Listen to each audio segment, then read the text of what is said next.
visionary force in the world of entertainment and media, Ayodele Animashaun. Mr. Ayo believes in Hip TV and the head is enough for everybody in this whole wide world. I am Ayo Animashaun. Meet a visionary force in the world of entertainment and media, Ayodele Animashaun. Mr. Ayo believes in Hip TV and the head is enough for everybody in this whole wide world. I am Ayo Animashaun and I'm a change maker. With nearly 3 decades of dedicated service, Ayo Animashaun has shaped the landscape of journalism, content creation, talent development, and event production. Big shout out to the headies and Mr. Ayo Animashaun for doing something amazing for the music industry. Hip TV, the headies, keeps us on our toes to work hard. In 2020, he established the AA Foundation. And I look forward to the Tony Elumelu Foundation partnering with your foundation. Ayo Animashaun has been a catalyst for the careers of numerous Nigerian and African Afrobeat superstars, solidifying his position as one of the top 20 most influential people in the African music industry. He is the ambassador at large of Media of the African Union 6th Region Global. In every role he embodies, Ayo Animashaun stands as not just a leader, but a visionary force driving the heartbeat of Africa's entertainment industry.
president. Then you remember there are fellow Nigerians. Yes, fellow Nigerians, and you know what that means, cool.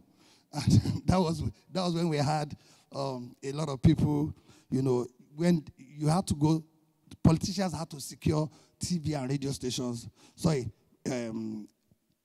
Soldiers had to secure TV and radio stations to take over power. This medium was that powerful. And this is a radio, television, and there was nothing else. But now things are moving so fast. Go. Now, you remember, then also, because we had all the eyeballs on these platforms, advertising followed. It was easy for advertising to follow. We knew all the... Someone remind me of a name or song of one popular advert. Omo. God bless you. Advertising followed because eyeballs were there. Now, this has changed. Because things are changing and people try to struggle to keep up the pace. There is now media convergence. Go back, please, go back. Media convergence. Go back. And so the first escape route would be for when you're having, how many people saw, I follow American politics, so I saw the DNC convention. We were watching on CNN, but it was on YouTube Live. And a lot of channels, a lot of platforms also connect. When they have their studio and you're hearing on radio, you see that they're actually live on YouTube. And so many stations start doing that just so that they can monetize on this platform as well. Go ahead, my guy. Now, over the years, brands have struggled. Even big platforms like this have struggled. Because how do you compare African Magic to Netflix? Even they have gone to Showmax. Because here, there's a lot you can achieve here. Here you get to watch whatever you want, whenever you want, wherever, on whatever platform you want. So this now, I'm on this platform. So you can feel sorry for me. You need to feel sorry for me. Same thing here. And there's so many other options. So many. There's Peacock, there's Disney. There's so many that you don't even know in Nigeria. So many. They're as big as the ones you know around the world. And guys like you guys have to decide. You have the power to decide from whatever device you want to watch, however you want to watch. The power has left the big television stations. Go ahead.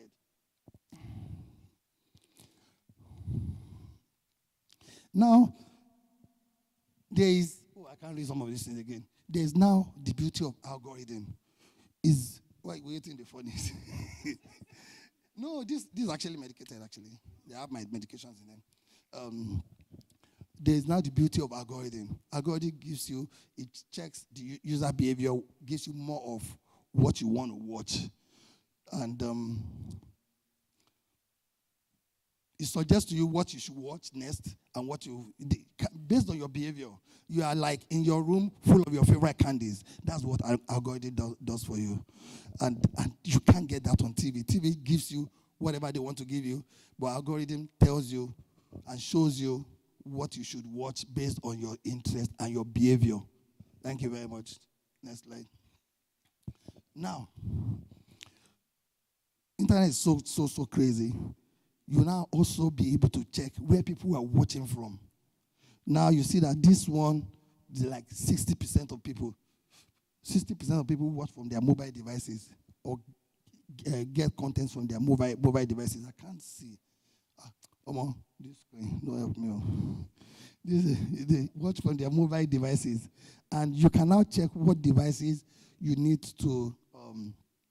you can see all the kind of devices that people are using to watch. Laptop is not so crazy. So the most important platform now, the most important gadget you have just right in your hands. And you can view any kind of content anywhere you are in the world. And you can check consumer insights behavior. I have my own insight as well to go ahead and show me what next. Now, because television is not as relevant as it used to be because of another very, very crucial reason. There's passive audience engagement. You can't share, you can't like, you can't comment on television. But this gives you the power to share. You can get your opinion right there, real time. You can connect, you can share, you can ask your friends to join, but television, passive interaction. You're just watching. You don't even know whether you like it or not. They're just playing it based on their own imagination. The world has changed. You've got to really move on. So go ahead. The slides are not clear anyway.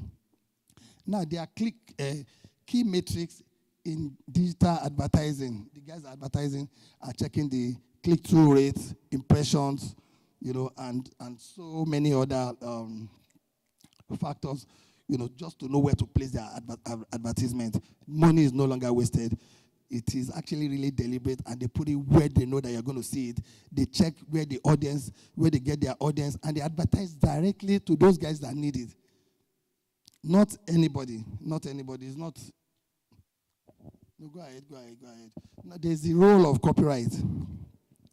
What copyright does now, you remember the era of Alaba when artists will cry that they are seeing their CDs everywhere and they are not making money. That no longer exists because copyright protects the integrity of the content owners. You can strike your page, you can be taken out of the spot just because you have infringed somebody else's copyright. Now copyright is protecting everything and protecting all the content creators and making them able to monetize their own content. Go ahead.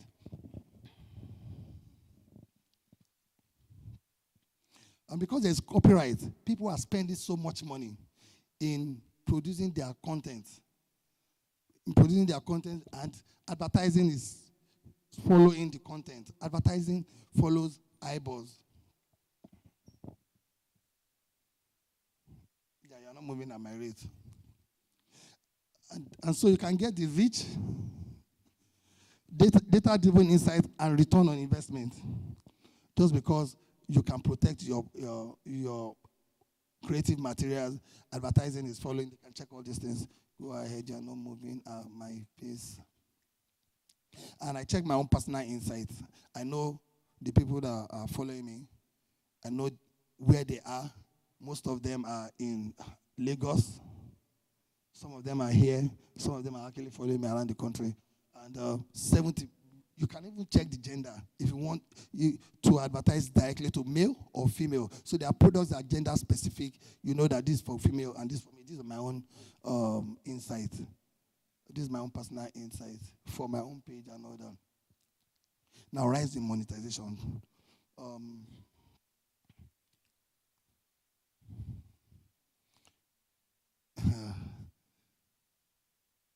Before now, I spoke with a politician not long ago, and he told me he's building a very big television station. 3 floors. He's buying expensive cameras. And some of these people, you have to be careful when you advise them. Otherwise, next time, they won't pick your call. So I just try to advise him in my own way. Like, this thing I don't do before. I actually have an outside broadcast van in my office that I'm just looking at every day. I'm like, I wish I knew better. These things change so fast. So fast. You don't need those big, expensive cameras anymore. Someone with telephone will create the content, edit the content, and put out there and monetize. And so you don't need those big structures anymore. The world has changed so fast. And guys are monetizing. Guys are actually really monetizing. And some of these guys make as much as $50,000 every month. Change that to Naira. $50,000 a month. They can't get a job. A month. There are guys outside of this country that make $200,000, $500,000 a month on different platforms. And I'm going to show you what platforms. Go ahead. Now, the funny thing about this is that some people just see them as networking tools or networking platforms and all that. But some people see them as their office. They don't go to work. This is where I make money from. And some of these platforms, you know that the biggest platform that monetizes the most, that you can monetize the most, is this one. And why not? Why not? It's YouTube, and I'm going to show you why. Show me.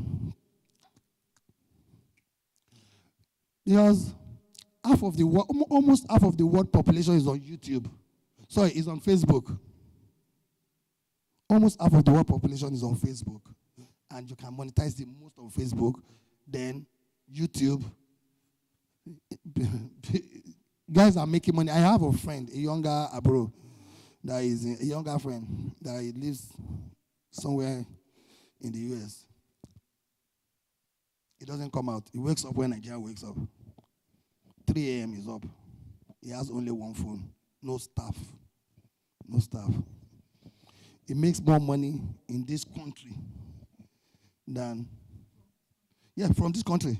He makes more money from this country using his phone alone than most of the guys you know.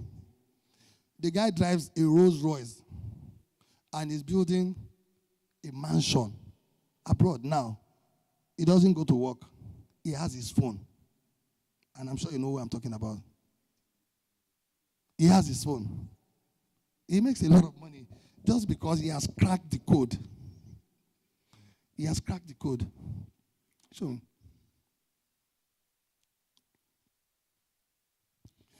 Now, according to research, there is a decline, serious decline in traditional media, especially print, by 50%, and there's a rise in digital advertising. There's been a rise of 60%. So this is seriously going down, and this is coming up. If you're an advertiser, where would you put your money? Where would you put your money? So, like, I was at a conference with my very special DG, and guys were talking about, some of our senior colleagues were talking about bailout. If I bail you out today, will I bail you out tomorrow? The biggest bailout is what you do with yourself. If I bail you out today, I bail you out next year, will I continue to bail you out? You have to understand the strategy to make money from these things. And they say talk is cheap. Nobody say we don't make so much money from this digital media, but we're on our way there. And the reason why we're on our way there is because, see, I bought this. And when I look at it every day, I'm like, there's also a Tesla. There's also a Tesla. A car that drives itself. And because I've driven this car, I do not want to go back. I'm looking at Tesla in front of me. I do not want to go back here. This is actually my own car. Yeah, this is my car. This is the car I had. I do not want to go. So I keep this. My personal car, yeah. That's my plate number. So, because I do not want to go back here, I remind myself every day, when I see this one, it's on my table. We come to my office, find it on my table. Because I don't want to go back here, I remind myself, I don't want to go back here. It wasn't easy. Each time I went out, I spoke with my mechanic. I'm going to Surulere. True story. I'm going to Surulere. In case I'm not able to come back, then you go and pick the car. And you know what? The mechanic actually, once it's late, you say, no, don't go. Because he won't have time to come and pick the car. He has another appointment. Or when I'm not able to reach my mechanic, I don't go. And sometimes I got really embarrassed because my friends would sing, Nibola, Wangbelo, Mio, Male, Timoto. I had it. It was very terrible. No, where are we going? I can't push a car. That's what the song means. Maintain, I had that era, I was driving this car. So, and the reason why I remind myself is this, very simple.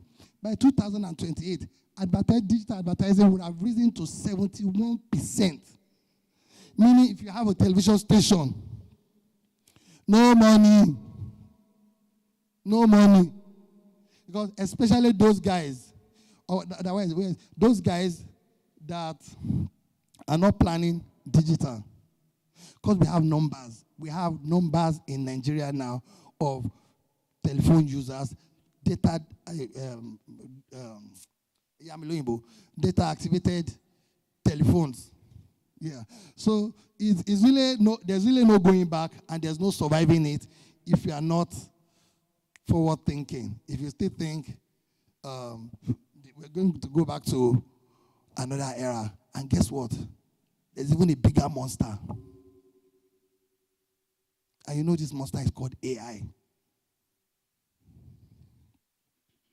It's a bigger monster. And why is AI a bigger monster? Right now, just by downloading a few apps, softwares, AI will write your script, will voice for you. You can choose whatever voice. You can clone anybody's voice and will edit for you.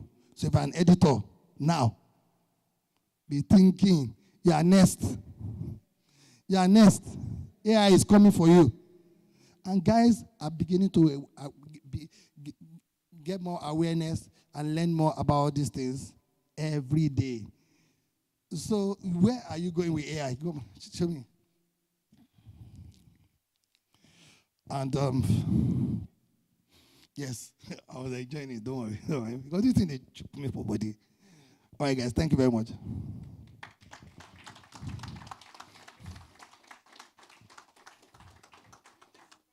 KX Weekend 2024.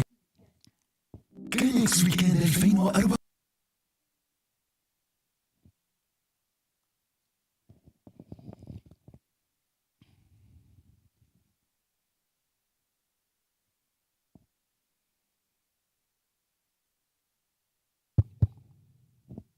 Hello, thank you so much for this presentation this morning.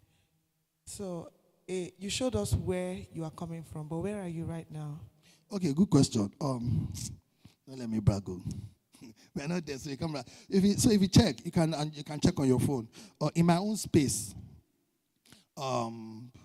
digitally, and what's easy for you to check, Instagram, you can check. Put everybody doing what I'm doing together. Put all their followers together, and check my own. I'm ahead of all their followers together. That's one. Digital monetization. Yes, we're work in progress in digital monetization. We're already monetizing, but we're not there yet. You know, if you're moving from where I was to a new location, you have a lot of people that their family depends on it, that they've worked there for so many years. Your operations will be getting smaller if you want to be realistic with yourself. You can't trade them in the labor market, so you have to move swiftly and smartly. You're training more people. You are making sure that we're getting, we are activating digital platforms. We are creating content. Now, the funny part now is that everybody now, what we used to do, they say, old keys will not open new doors. So those guys are the videos that we play on TV now. Everybody is monetizing their video themselves on YouTube. You can't play their videos on YouTube. They'll come and beg you to come and play their TV, the videos on TV. But when it comes to YouTube, they'll put their videos on YouTube themselves, and they will.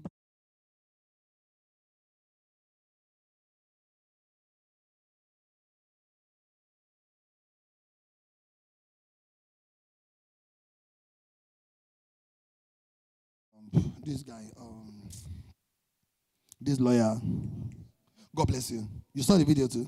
Yeah, this video is there now. It's monetized. They are monetizing themselves. So you can't monetize their video. Forget videos.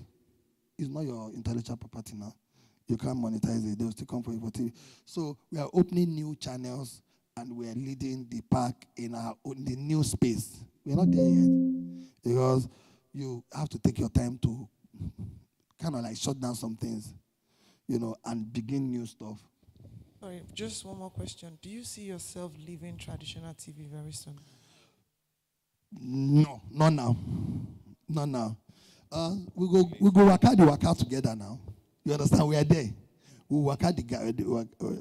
Because see, I can't be the skit maker. You know, I can't be the skit maker. There's still a role for traditional media, but there is strong media convergence. You see what Arise is doing. Anytime you want to watch, you miss it now, but you go on YouTube. They're monetizing, and it's not only them.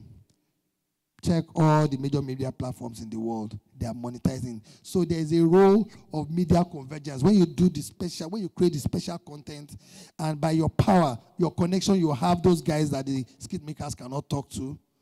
But you make sure that you now deploy on multiple platforms so that the world can see. As long as you are able to have the eyeballs, the money will still follow. Because money chases eyeballs. And that's where the value is for them. Thank you. Okay. Any question? Okay. Now my guy wants to ask me a question. No, it's a simple question. But what would be your advice to a traditional media outlet in terms of technology and distribution and content strategy? Thank you very much for that question. Number one, let me start from content strategy. The audience outlook has to change. Nigeria is a young country. When I say young country, 70% of our population, they are below 40. So when you have half of your programs talking to people in 60s and everything, endangered species, I'm going to reach there. People from 60s and above. And most of them don't even want television. So that's the content strategy. You have to get your audience right. The first question is technology. So yeah, except you are setting up a big studio, and you have strategy to monetize that studio.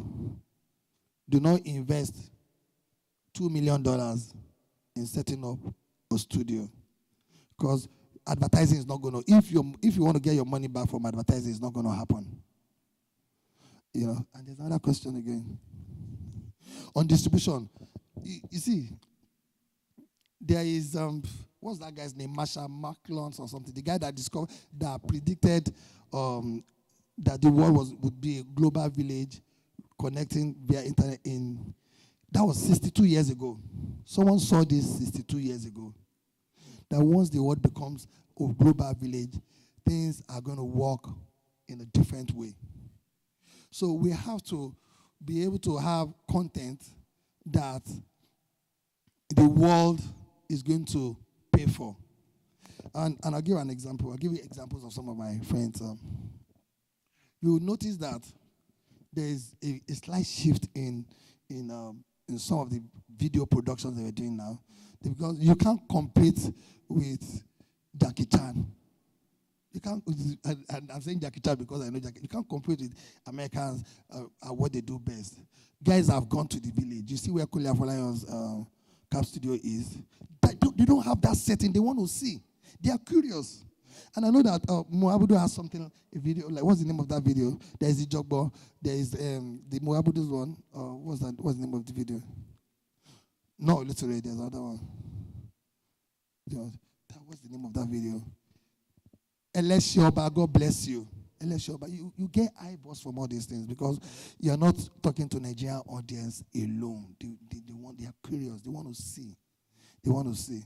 So you have to check and do your research on content very well. For television, you have to be ahead of the game. You have to be ahead of the game. It's not an era that something will happen and you will tell me tomorrow. Because guys are there posting. And one thing about content consumption is that I don't care how clear it is. I've consumed it. I've moved on. Real time. So you don't have your guys. It's not happening now. And what makes it real time is internet. You have to be connected. You want to ask me a question? I can't answer, my son. Go ahead.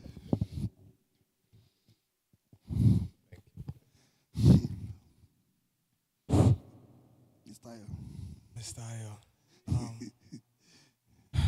Okay. How do you tend to rebound from, I mean, it's a personal question, you don't have to answer, but how do you tend to rebound from a TV station to something that is more personal for young kids to, I mean, I see your face, to something that's more, something that kids can resonate with, because that's what they feed off of, more of like a personal interaction, you know, because I mean, it's a brand.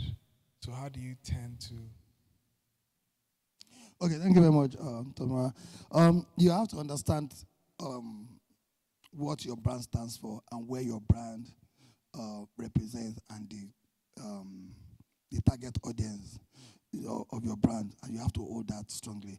The NIFSTV is for young people, but not kids. Now, otherwise you have a strong audience shift, and you're going to lose everything. The young people are not going to come to it because they are now putting kids content on it. The kids will be like, okay, this is too old for us. You have to stay and focus. Audience, target audience, target. When I say target, there's the whatever is 18 to 35. 18 to 30. I'm even older than the target audience. I'm just 36. Sorry. I don't get where best like bros. I don't get where best. So yeah. So we'll keep the audience, and there's one thing about brands. You have to keep the integrity of the brand. You've built it over the years, and the integrity of the brand, you have to continue to represent what you represent. But in that space, between that 18 to 35, you have a sizable audience. Sizable audience that if you deal with a product, you can't have products for everybody. Pampers still sells, even though adults, they don't use it. Well, a lot of adults don't use it. So that's it. I hope I've answered your question. Yes. Thank you. Thank you so much, Mr. Ayo. Can we please give him a round of applause for that? Thank Thank you. you.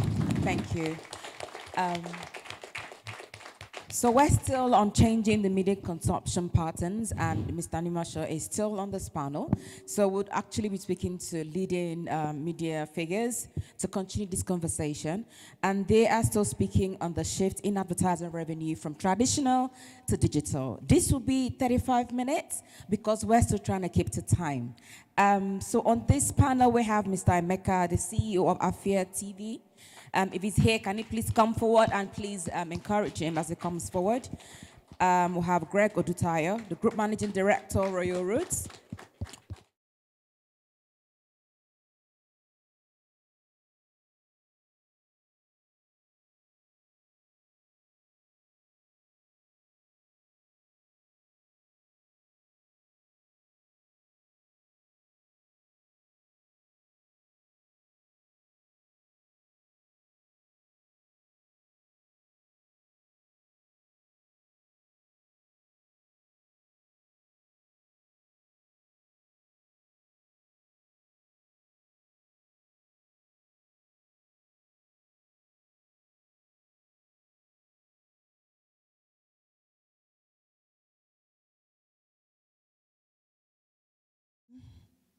It's a pleasure to start this conversation with this top gurus in our TV industry. Right beside me is also, I have two DGs, a former DG by my right, and then the current DG by my left. Please, can we put our hands together for them?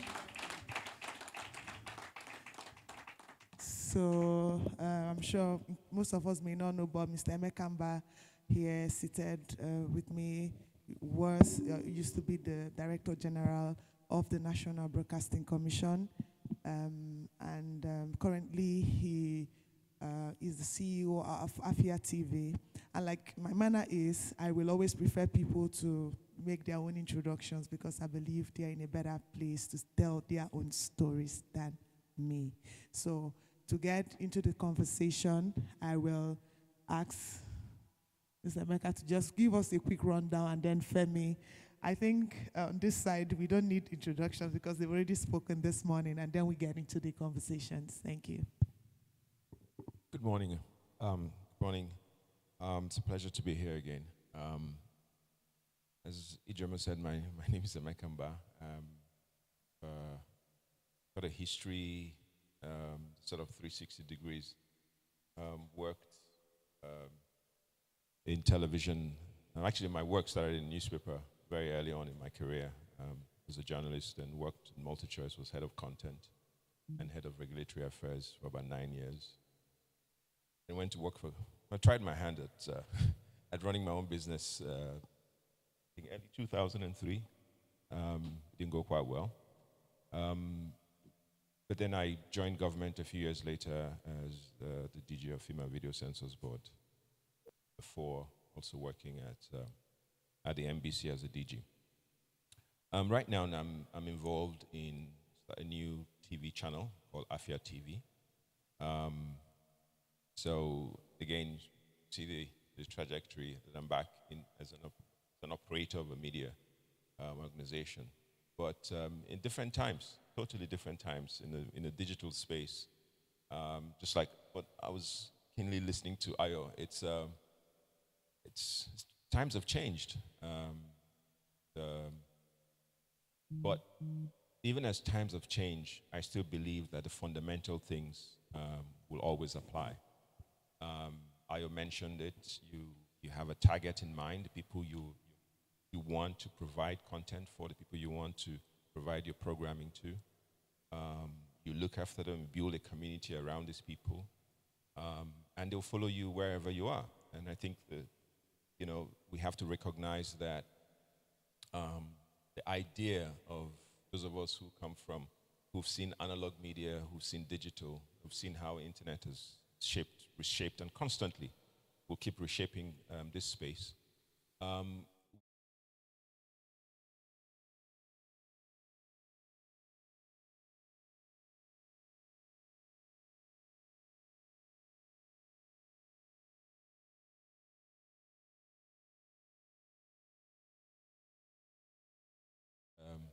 We're a brand, we're a media brand. And so wherever we see our audiences going, we will provide content across the multiple platforms to them. So whether it be on linear television, traditional television, whether it be on socials, whether it be mobile, whatever platform, wherever we see that our audiences are, we will go to that. And it's something that's still evolving. I think the key for me is the recognition that, what you find today, the landscape today, it's not going to be the same in, I bet you, 2 years. So things are moving so fast. So the key strategy is to keep your eyes and your ear glued to how the audience is changing and how they're interacting with your content and with technology. I think that's the key for me at this point.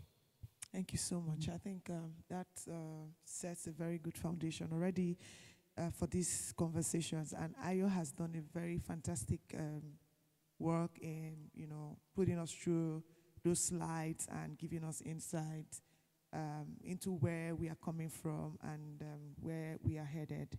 So, Femi, I will, you are running Food Bay TV, a genre of programming that is, a niche, right? I consider niche, very niche. And you are also playing in both sides, both traditional and social media. So my question is, have you seen this shift that we're talking about in terms of advertising? Right? Where are you putting your mouth, or is it your hand? Is it now, are you focusing more on digital versus traditional? Where is your core revenue coming from as a TV channel?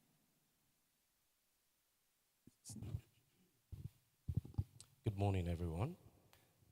My name is Oluwafemi Ogundoro, and I'm honored to be here because, these are like OGs before IG. But if I look at the content today, I would say we definitely need to move in the direction of digital. That's what we're doing. In fact, one of our major platforms, which is called under Food Bay TV, Street Foods Niger. Street Food Niger is focused a lot more on digital for this year than we've ever done it. So the landscape has changed and it's fast changing. But there are three key elements I feel that will remain constant. One is content. No, sorry. One is the consumer. Two is the content. And then three, for that consumer, convenience. Yeah, we'll talk about channel, but that's, there's so many C's there. But it's important that we're looking at the content. It's always going to be constant. And today we're talking about advertising, how to attract it. One is you must have the consumer. If you have the consumer, it's easier to give them what they want, which is the content. Now, the next thing is, how do you give it to them? Why is digital? Sorry, which one comes first? Having the content first and then the consumers, or having the consumers? Well, consumer is king. That's what marketing says. Because if we're talking advertising, and all of media is just one of the elements under your marketing mix. I'm sorry, I'm going a bit technical, and I don't think it's technical. It's just common sense. There's something called your marketing mix. Under that, media is just an element of it. And then you talk about the media channels. Am I going on radio? Am I doing TV? Another channel is digital. But it's become, fast becoming, the only channel. And it's because the other channels are failing. And consumers are the guys that we're serving.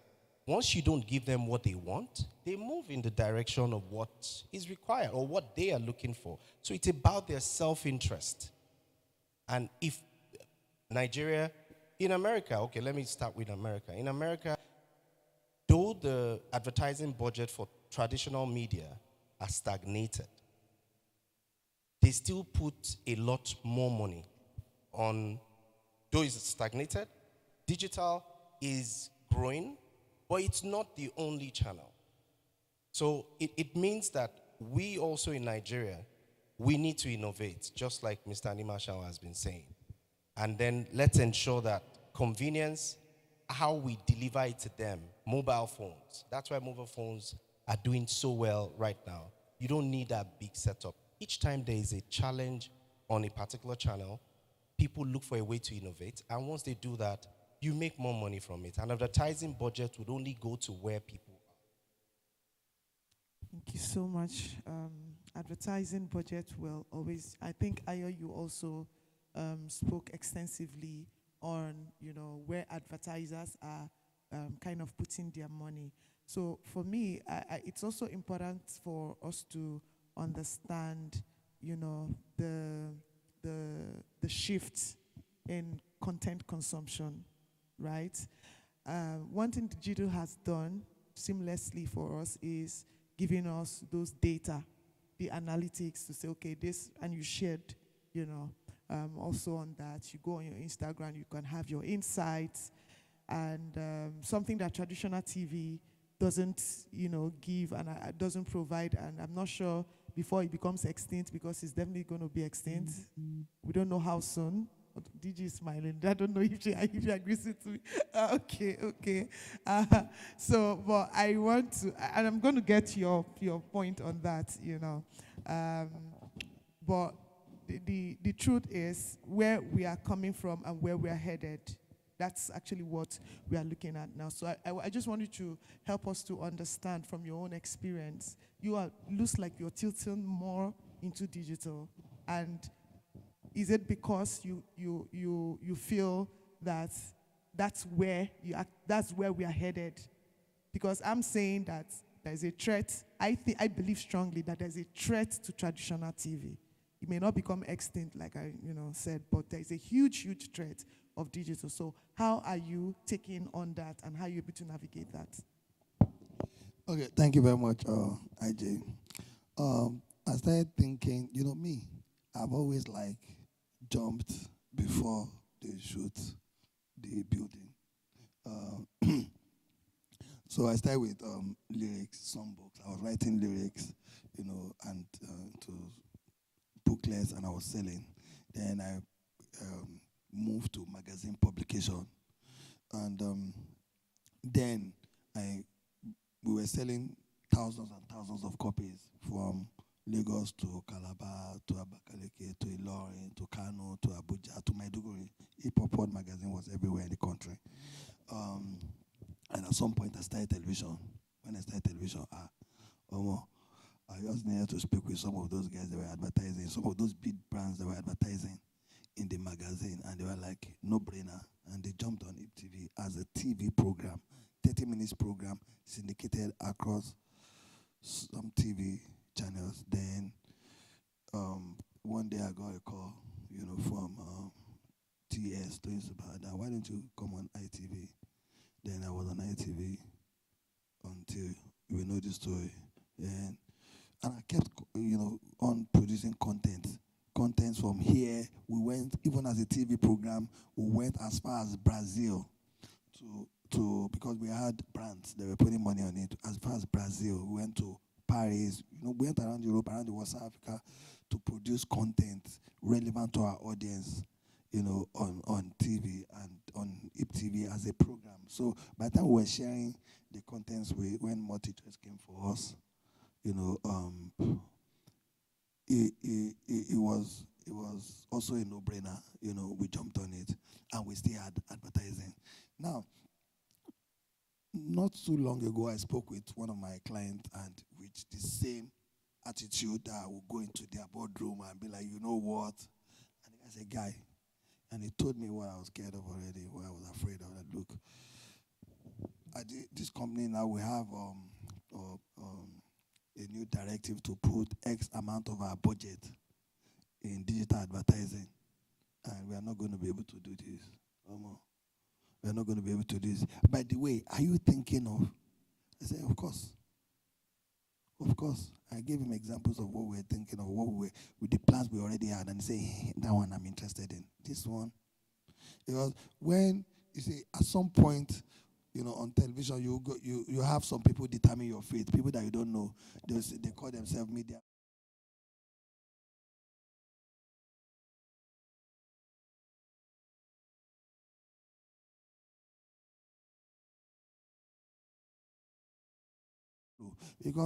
But now they want to be sure where they're putting their money. And some of these guys are with brands now. Some of them, they worked in other countries. They've been part of, they've seen the system where it's actually really advanced more than ours, and they're helping to take ours there. So they want to get the insights, and they don't get the insights on conventional television. So they follow where they know that these guys are watching. And I was at a conference like 3 weeks ago, and these guys had influencers. They paid influencers. They didn't go to TV. They paid influencers. They advertised on their platforms, and it was everywhere. 2 days, 3 days later, it was everywhere. It was everywhere. Everybody knew, but they did not go to TV. I mean, we were the only ones that went to them. They didn't come to us. We went to them. And they did it based on relationship. And that tells me a lot. See, let's not lie to ourselves. I have a lot of top agency guys as friends. In an era, especially these days, when budget is almost non-existent for these guys. So they can't continue to determine your fate. So I told myself many years ago, 2008,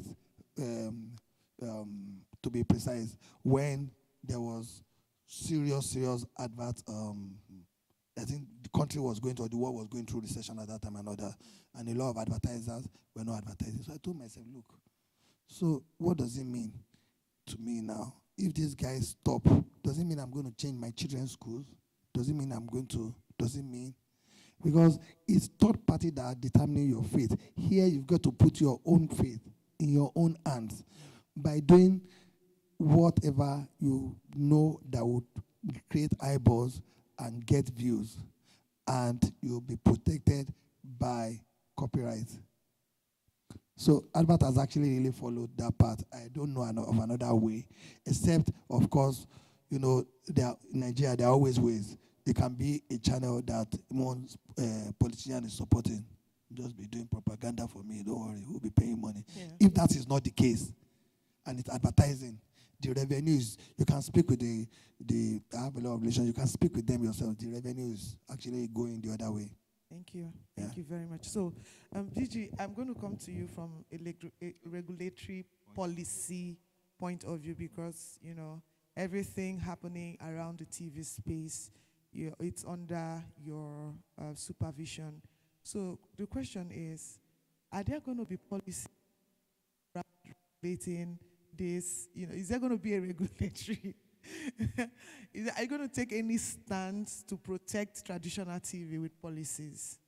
Because again, it's a concern, and Emeka, I'm coming because I really need to take your view.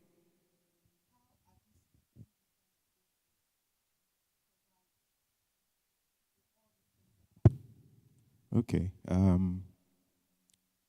I would answer it two ways. It's a two-way street, basically. Like I said previously, if you were to stay, if you're to stay relevant, a lot has to do with your content. Like Ayo said, you know, the content you're putting out there, to which audience is it going to? Are they going to? Are they willing to consume it? You know, we should move away from, for traditional TV. My advice is this: we should move away from the stance where we believe what we have already put out there is still relevant the way it is. The audience is changing, the demographics has changed, the ad spend, you know, the budget for it has changed. If we continue the same way, we're going nowhere in a hurry. While I believe it's not going to go extinct, right? There's still the need for innovation. For example, like what Ayo said, if you put up so much in terms of a studio and a broadcast equipment, are you still going to rely on all of that? There's cost of running that business, which is massive, right? Are you not, why don't you adopt, you know, the strategy of bringing the young guys, right? Adopt new technologies which are cost effective and put together a new content strategy over those who you want to see your content. I think that's where you need to start from before you decide on your distribution. That's the first thing to do. Of course, as regulators, we're reviewing already, actually, policies, you know, that would affect this space. The challenge we have in Nigeria is that we have two regulators in that space. So there's going to be a synergy, you know, between the NBC and the NCC for us to have a common strategy to address this. While a lot is going digital, innovations, that's where it is. Like Ayo said also, you don't get real feedback. I mean, in Nigeria, we just introduced audience measurements, which is still going to take some time. I mean, it's in the process. But with the online space, you don't need all of that estimation and diary system of determining where the budget for advert should be. It is real time. You go as a TV station today, you go to advertisers, they will simply look you up. How many followers do you have? How many likes do you have? I mean, do you have on a particular content? And if it's all in the negative, I'm sorry, you're not going to get much, if anything at all. So you see, a lot of that is already changing, both from, we're working closely with those who it's affecting to come up with strategies, either by way of protection or to encourage innovation, but to basically put in place a level playing field. Thank you so much. So, Emeka, with the DSO eminent, right? When we talk about traditional TV and the threats to the existence of TV channels, is it not something that we should anticipate and expect that TV channels are actually going to close down if we go full DSO with what is happening with the threat from the digital? And would you not consider that as extinction for those guys? I don't think I answer your question like a politician. Okay. So it's going to be a yes and no. I think that TV channels that see themselves as TV channels will die. TV channels that see themselves as media brands will succeed. So it's really about how do you see yourself as a business? You know, I'm very happy that Ayo, you know, spoke. I caught the tail end, the last 5-10 minutes of his conversation. And it was just like this kind of conversation I was having my team, that I keep having in my team. The thing is, we make the assumption that media companies, traditional media companies, who use technology, who the very existence is based on technology, that somehow they are so stupid and dumb. Generally, I think we see already happening. The question is the speed at which they innovate. The DSO is a wonderful, wonderful platform that's been built. But the DSO, if you see DSO, if the government or the NBC sees DSO purely from a technology play, an infrastructure play, then they're getting all wrong. It's really about a play on content, a play on bringing content closer to the consumer, making content. Because at the end of the day, look, this is what content will always do. Content is going to flow like water. Technology makes that possible. It's going to go to the people who are going to do well, are people who understand that content has to be relevant, and as you said, it has to be convenient. I talked about, I think last year when we spoke about something we call the digital first strategy. Every piece of content, our news, everything we put out. Question is, people are going to see it on the mobile phone. So how do we make that content easily accessible from day one? From, there's going to be a news broadcast at 12 noon. The news, created the news, apart from, and this is the challenge even for news organizations. The days of breaking news is over. So you're never going to be the one to say, we broke the news, except the news in the special reports. And that's almost like what a lot of content creators are doing. So you have to start seeing yourself and freeing yourself to operate in that manner. If Afia TV or channels or any other media brand continues TV channel only as a TV channel, then die. And that's my position. But I think that the opportunities are immense. Opportunities for channels TV, for media enterprises who are located on digital. I don't want to mention names, but I know 2 media brands that are making excess of $50,000 every month. Okay, so that's not anywhere close to the advertising they get from linear television. But they wouldn't be there if they didn't already have this platform. So it's really about you recognizing that this technology, the mobile phone, the internet, that there are really opportunities to grow your revenue.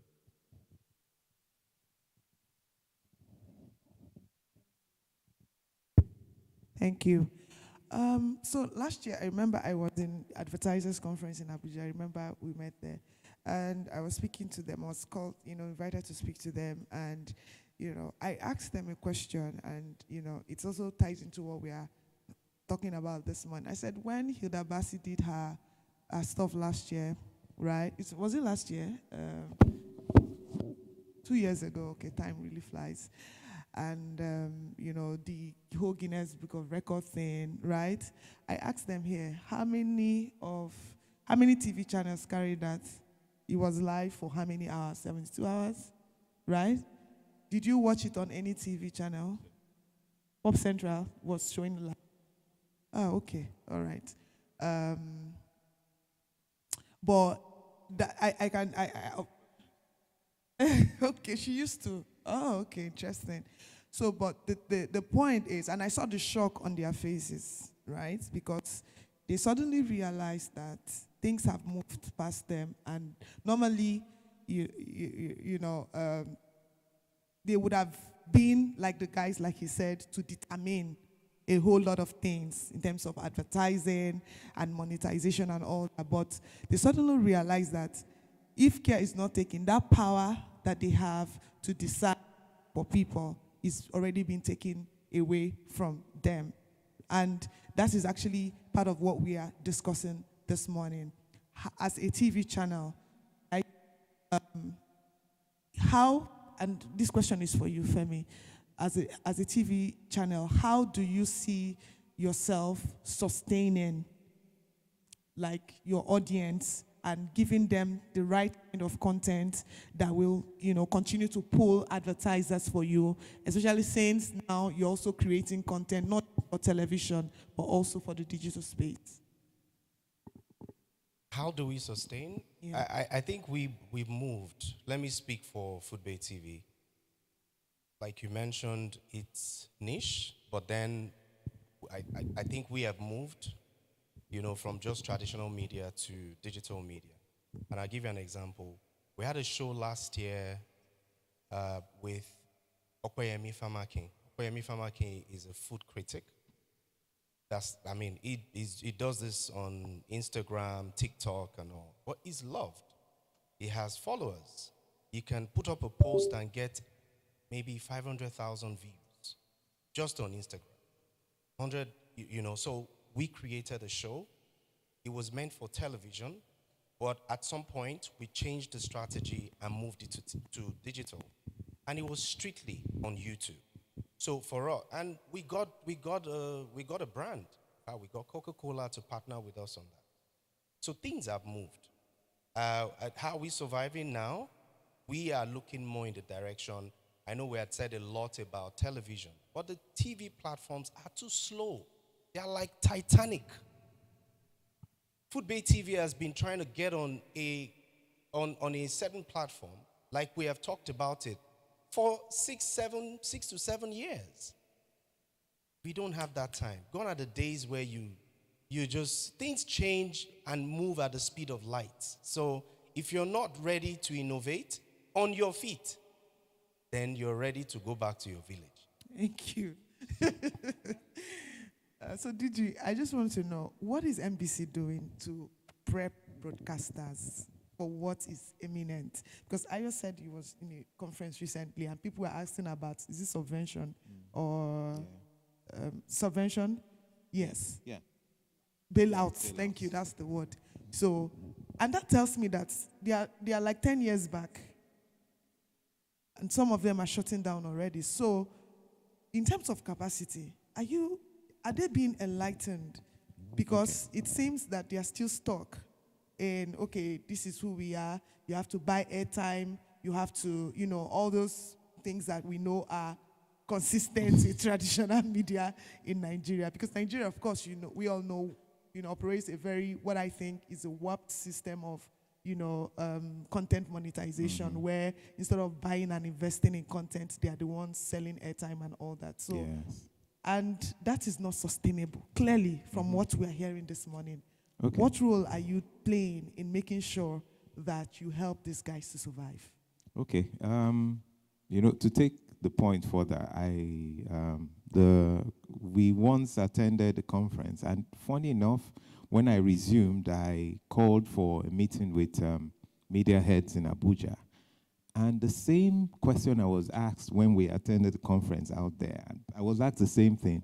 What is NBC doing to protect our revenue? I was shocked because what do you call your revenue? How do you lay claim to it? In the sense that what you have, basically what they're saying is that we have always had this. How come it's not coming to us? And what is NBC doing to make sure it keeps coming to us? The game has changed. That's my simple answer. So you see, there needs to be re-education. There needs to be capacity building. It's not that, and to put the question together, it's not that traditional media is going to die or it's not going to go away. It just needs a change in strategy. I will tell you, there are millions of Nigerians who, because of the cost of data, right, are not readily always on the internet. So they would check TikTok, Facebook, a few minutes. Most times, even my staff, it will shock you, will put off their data for some time. And why? But of course, I can afford it. Some of them cannot. That's the reality. So what are you doing to reach that?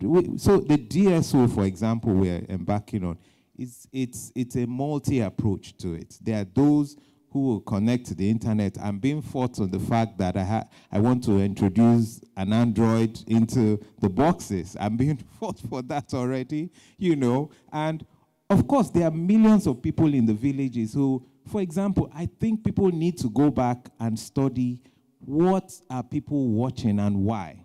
right? We had, where I worked previously, we had a reality show where we put a lot of people in the house. Now, while Nigerians were basically pitching for those who were the educated ladies in the house, it would surprise you, and then we didn't have internet, the way we had it now. It would surprise you to see that Nigerians in the UK were pitching for the local ones because they felt those ones who were using their word touche did not really represent Nigeria. So you see the difference. You need to know what people watch. Young people, for example, even when we have the PVRs in our homes, what do? Just sit down and watch your younger ones. They will take the remotes, right? They will watch a series continuously. Usually, when they get to the points where they have adverts, they'll just quickly fast forward. You can only have that on digital media, or you have a box that has digital features. So I think they need, everyone who produces content needs to go back and look at you. If you tell me, move away from where you probably, we had the system where people estimate who is watching what, and you can then say, okay, I'm going to produce, and you put up so much money.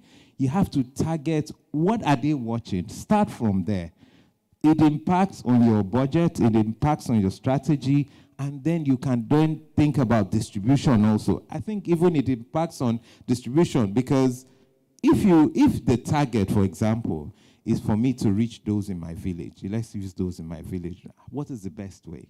Is it through the internet? Can they afford it? Is it through traditional TV? Even if it's on traditional TV, what can I keep them glued to their TV for at least 3 hours in a day? Those are the kind of thoughts. So there needs to be training and all of that. Of course, we would support a lot of that, and then we will look at, policies that can help that space. Of course, this is a democracy. People were telling me, for example, back in the days, for you to protect platforms, free-to-air, for example, you make policies, for example, I'm just saying this, to say, okay, 20% of advert spend must be on. You could do that, but also think of the fact that the advertisers will go where they want to go. You do not have a hold on that. So you have to be smart about the kind of strategies you want to implement in that space. Thank you. I think, Ayo, before I take your stand on this and then open it for 1 or 2 questions, I think one of the things in terms of policy that also help to protect, like this more of producers, right, is the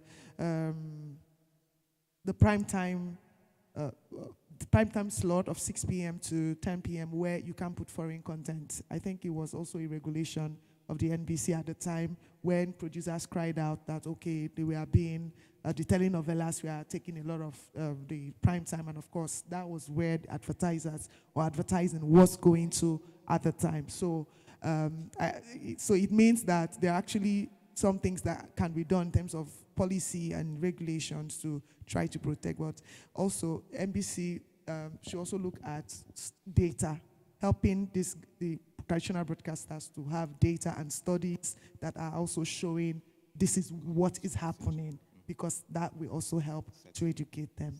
Yeah. And Ayo, what would be your take on this before we take questions? See, what I like to do is what the internet has taught us, insight. They said information is power, right? Knowledge is power. As at 2021, South Africa, a country that has about 59 million population, that's the population of South Africa, they have 72% internet penetration. Nigeria has only 43% as at October last year, internet penetration. This is why you can ask the guys that are making movies, right? Netflix will still pay a South African movie producer 5 times more than they will pay a Nigerian movie producer, because even with our population, our internet penetration is low. A lot of people have taken, see what you see now at your TV screens, they are barely monitors, because you have internet there. See, for the village or the villages, wait until they have electricity. Then this will follow. It's slow, but it will come. And you have to be ready. If you're asking yourself, am I sick? Am I sick? You're probably sick. If that's the question you're asking yourself, we should start telling ourselves the truth and get fact, information. And by the time you see the figures, you'll be scared. There's something to worry about. Thank you. Thank you so much. Information is key, and I'm hoping that the NBC will also take this up, to make sure that broadcasters have access to data that will enlighten them.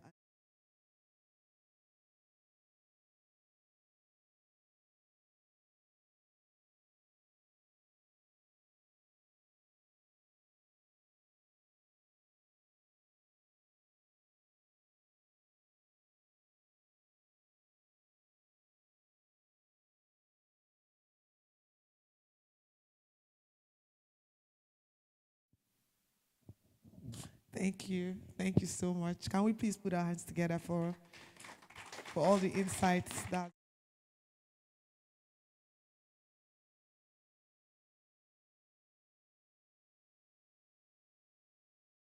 Okay, you have a question. Please, can we get a mic?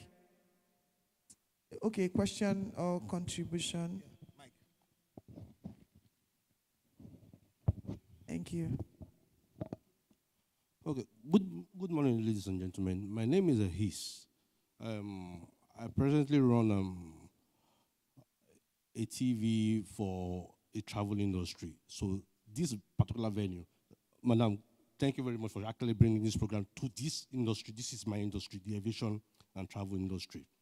So I run content on travels and aviation. I feel so much at home. Not too much of a question, but a bit of a contribution. I've been with you since that magazine. I started learning how to rap and feel like, like a rapper. You've moved from stage to stage. I can always tell you anytime. So if you're campaigning and pushing this digital platform is the place to go to. But I want to beg you for something. Based on the social media space, there are a lot of, an avenue for people to come out and do that music or rap competition, but strictly on moral content that would help build the society back. Okay? So just kindly take that. You know the reason why I'm saying this? Far back at the 90s, I will tell you what Hip Hop Magazine did to my life and a couple of friends around, But the content's turning out on, it's off it. The more reason why NBC will come out with regulations to knock anything down. That's for you. Then, Adiji, good morning, sir. NBC shouldn't follow the path of NiFSTV. Nobody knows NiFSTV anymore. So if you don't move with the trend, if you do a sample opinion here, a lot of people don't know NiFSTV anymore. If you don't send emails, we'll probably go look for or make a call. As I speak today, I don't even know what NiFSTV does. I don't want your case to be like that. Thank you very much.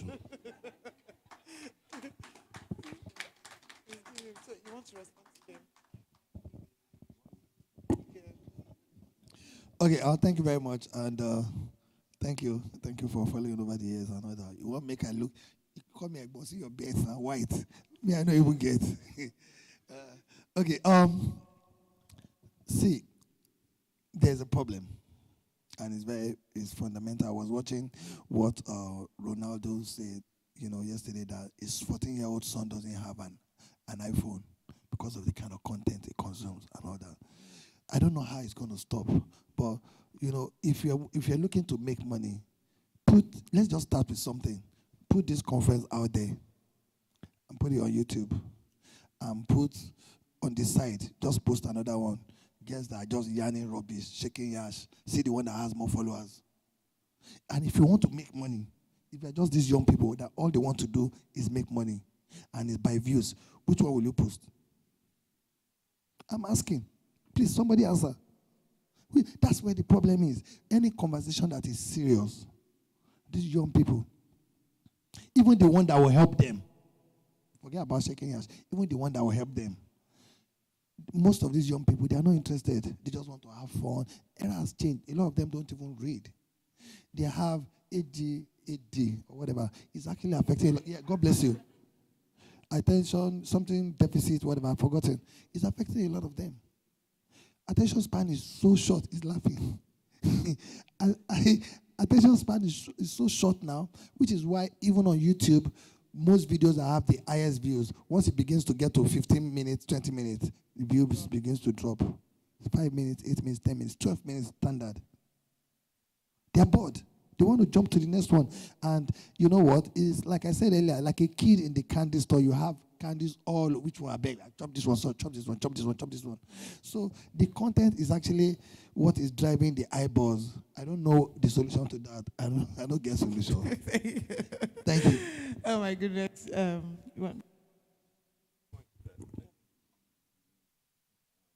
With regards to everybody's jump to digital.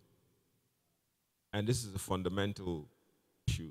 I don't know who remembers 2 years ago, Instagram broke down and so many people broke down for like a day and everybody depended on a platform that really has no roots here, doesn't have any allegiance, the notion of Nigeria or Africa or anything like that.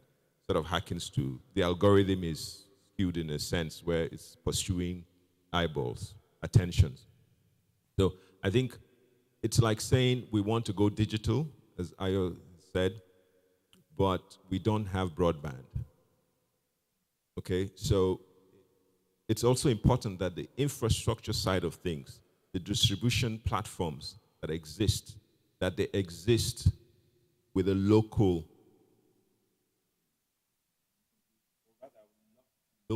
alternatives, as they have in China with Weibo, with the same thing in Russia. Because if tomorrow, for some geopolitical reason, someone says, let's turn off the internet to Nigeria, for some reason, that's it. Everybody here who's flocking to digital, your business dies. So it's very important, and every nation has begun to see this as a critical national asset, the digital infrastructure. So it's one thing to have the content, it's one thing to put it on YouTube, but one policy that none of us in this room will have recourse to, will even contribute to. It could just be America is fighting with Nigeria, or we're supporting Russia or something, and that's the end. Somebody turns off the tap, and millions of young people's business. So it's important that from a government side and from an industry side, that there's clear thinking about alternative infrastructure with regards to distribution platforms. Otherwise, everything we're doing, we're just doing it and dumping our content into someone else's giant supercomputer that's creating an algorithm, and they can channel views wherever they want. And you might not want to believe it, but people have interests that are beyond simply the views and paying you the money that they're paying you. There are other interests at play. Thank you so much. I think it's been very great and a conversation. I want to say thank you. Thank you to all the gentlemen.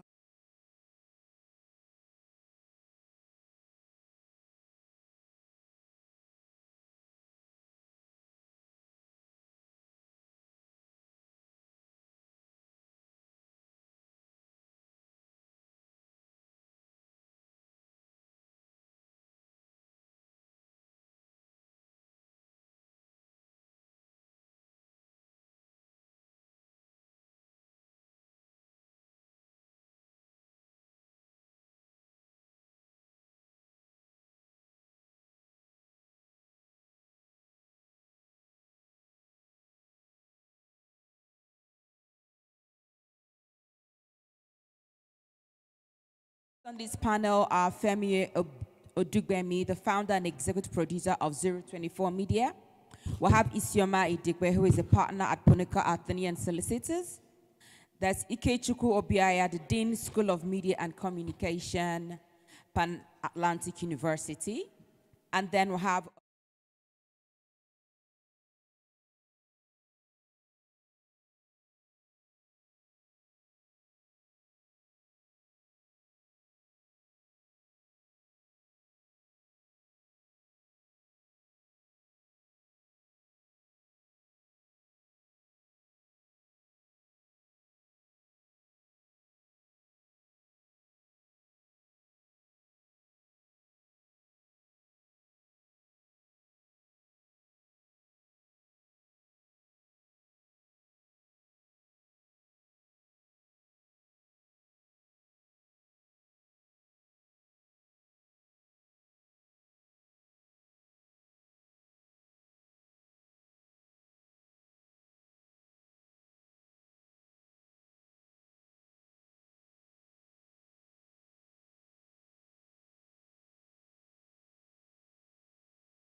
focused, as the name implies, on the industry. It's meant to be a resource center, contributing to promoting the industry. And the Filmmakers Forum is an event which we run regularly to engage with the filmmakers and facilitate a platform where the filmmakers can engage with the audience. And so we're very grateful to Ijeoma for giving us a platform here to be able to do this. And we have with us, as has already been said, Isioma Edeme. We have also two Femis here. And so we're very grateful to them for being here. Now, this session, I think, fits in very well with what has gone on so far. But right now, we're not looking at the structures. We're not looking at the regulatory aspect. We're looking at it now from the perspective of the filmmakers themselves. How can they tap into the opportunities here? What are the challenges that they face? What are the things we should be keeping in mind? And I will begin with Femi here, because we see that there's so many platforms now, as we've seen already. There's so many platforms, so many possibilities. So, I mean, now we do not have gatekeepers as such. People can go ahead and become not just content developers, but also publishers. So, from your perspective as a filmmaker, can you talk a little bit about the opportunities that exist in this space? What should people be thinking about? What should people be working towards in order to maximize the opportunities? Well, thank you. Good morning, everyone. I think the last panel was very important. It was very instructive, because I think unless you know the sorts of realities that the last panel was establishing, the filmmaker does not know where they stand in place. I think, one of the things that's very important for every profession in the digital age is to strategize your engagement with unfolding realities. And I think the idea that a filmmaker is a filmmaker or it's a TV producer, generally it's just content production of all kinds. And so you have to find within that where your place is. And where your place is not just as a creator, it also is now as a publisher, it's now as a researcher, it's now as a business strategist, it's now as an entrepreneur.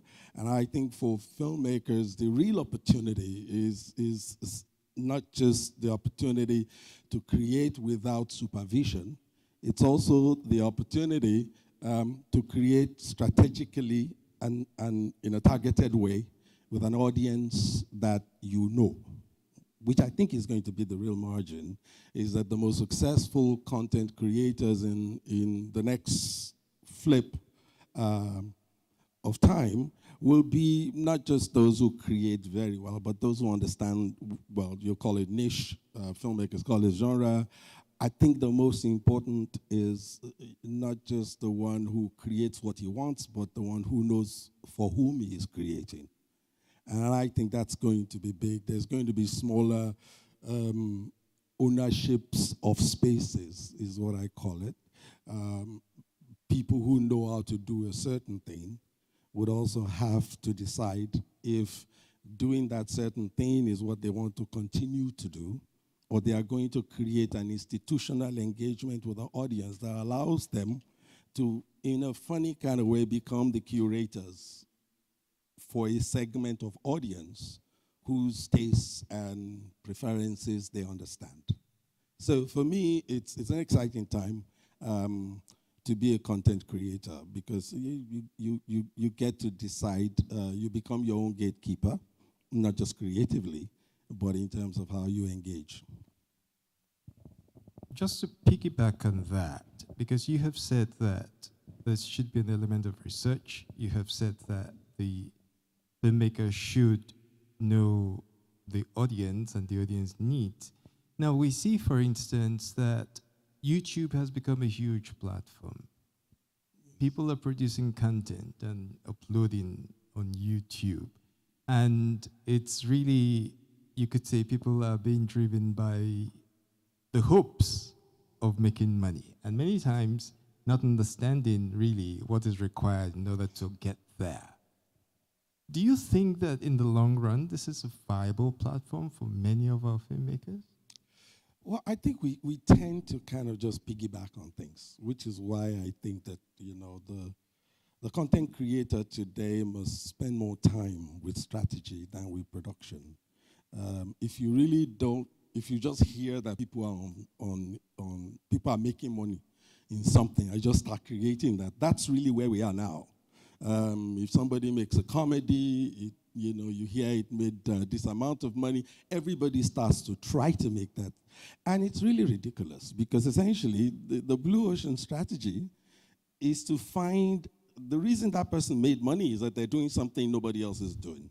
But again, like I said, education is going to be key. And I don't mean public education as we were asking the NBC. I mean self-education. The wonderful thing about this time is that digitally you can self-educate constantly. And that's really the demand, that as a filmmaker, as a content creator, as a TV producer, you're not only engaged with what you're trying to create, you're engaged with the audience you're trying to create for, and even after you create, you're going to find that those who succeed would, this thing they call, what you call it now, where you test the material itself, is going to become quite popular with those who succeed. And the difference with the digital rollover is that there will be decoders that can give you back information. So for me, the exciting part is the data part, is the fact that, nobody really fails. Whatever it is that you put out there, you can always find an audience via data who likes what you do. And you can basically situate yourself with that and create a marketing plan, an engagement plan. But the idea, one of the things that was said at the last panel, is to understand branding. Once you understand that you're a media brand, you begin to take more seriously the whole idea of being a creator. Thank you very much. Femi, let me turn to you here. The other Femi has spoken about strategy. Now, you are the creative director of Red TV, an online streaming platform. How has this been working for you? How would you say this has played out? The previous panel was talking about the traditional as opposed to the digital. So what has been your experience in that space? What kinds of things, if someone is planning to go into this space, what should they be thinking about? Thank you so very much for the question. Good morning, everybody. I think the last panel conversation kind of set the stage for this conversation very well. Because for me, I think in summary what we could say is content is not dependent on platform. I think we should look at it from that perspective. The consumer of the content is not really that bothered about where they find it. What attracts them is the content. It's what makes them, or it's what people are gravitated to, what we pull them to themselves, So I'm not too particular about, whether the content I love is on television. Yes, if I don't have access to it, maybe because of IP or any other reasons in my region, that might affect some of my decision. But if you were to put it in an ideal situation where all access is available for any platform and you do your content, what's going on right now is competition among content creators and not necessarily about traditional or digital platforms. That's the frontier we're at right now. And from somebody who's coming from a television background, because I used to work in television as well. I used to create content for a TV station, not too known now. For those I remember, NN24, Network News 24. So I used to work there a long time ago now. We know at that platform, it was a television station, and we were trying to do things differently. A simple broadcast station like every other broadcast station traditional that exists today. But I think what they realized after a while was it was difficult to attract advertisers. But the key to doing that was the content, and it became easier when they realized that the content was the key. Focus on making good content and put it on your platform, and people will come to your platform. So if you're having challenges understanding, as a new business person, maybe where to go, maybe I should build a traditional media platform, or I should go digital like what Red TV is doing today, or other platforms like Red TV. You need to decide first, what do I have to say? What's my story? What content am I planning to put out there? That's the core. Of course, you need analytics, data, research to be done.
Or digital device, my TVs are digital, so when I watch DSTV, I use it via the TV DSTV app. I don't watch how will I call it, the cable, because that one is affected by weather. So because of that, I don't watch that. Again, ease of access, right? So what is going on today is the content creator should be thinking about the content they want to make sure it's good, make sure you've designed it in a way that's very palatable to the audience that you're targeting. You have to know your audience. And then when all that is done, you now sit down and say, okay, what platforms gives me that space, that opportunity to leverage, so that I can attract, maybe if my goal is to get funding or advertisers, I can attract advertisers. I funny enough, just yesterday night, I saw a skit between Bovi and one other guy, where Bovi was making fun of Bovi.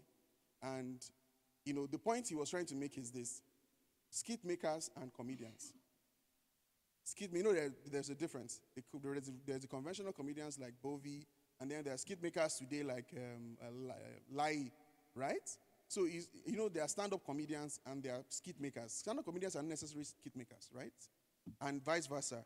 So he was trying to make the point that as a skit maker, I invented the way you guys promote your skits today, your shows today. Whereas Bovi was trying to tell him that we've been doing skits. The difference with when Bovi was doing it was platform. It was something Bovi had to do, and then you put it on a television platform with traditional media. But in reality, skits have always existed. So I think what I'm trying to say is that the content idea is the core. You have to design your content to be unique, to be tailored to the particular audience you want. And then when you've done all that, you then look at the platforms. If YouTube is your thing, if you feel YouTube will give you the best leverage, go ahead. If you think maybe if you add YouTube and maybe TV platforms simultaneously, go ahead. Coke Studio use both traditional and digital to push their content. We could even use what some of the big streaming platforms are doing today, which is even more of a hybrid, where they allow some of their films to go to cinema, then they go to their streaming platform, doing for like a month or a week, maybe because of the rules for awards and all those kind of things. So I think the most important thing here is there are more options. There are more opportunities. You just have to, as a creator, leverage the opportunity that you can design for yourself to make your content and your marketing unique, so that you can leverage the industry properly. Thank you. Let me turn now to Isioma. By the way, I thank Isioma especially because she made the effort to come all the way from Abuja this morning. Thank you very much to be on this panel. So now we have spoken about opportunities, the fact that there are many platforms, but being in the legal space, we also know that there are many challenges. The whole problem of, it's so easy to put out content, it's so easy to perhaps, in quote, borrow other people's content and use a snippet here.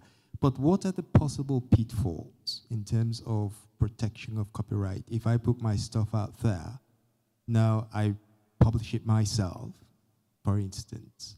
What kind of protection can I have that nobody's going to use that? Or what kind of protection do others have in terms of ensuring that some other content creator does not? Still some ideas there. All right, good morning. And of course, I was going to come for NIFS because I see there are a whole bunch of new sponsors now, but back in the day, we were the original sponsors of NIFS. And then NIFS got too expensive for us, so we're always grateful when they give us, space on their very, very, very esteemed panels. And I was also beginning to wonder why I was here, because the other panelists had spoken so well. But it was good when your question came. I said, okay, so there's something for me to say. I think we're talking about infringement, and I'm going to have to just bring the big bad AI into this conversation, because when we talk about the risk exposures, as of today, the biggest threat to a creator is AI. And we're not really looking at it regulatorily in Nigeria.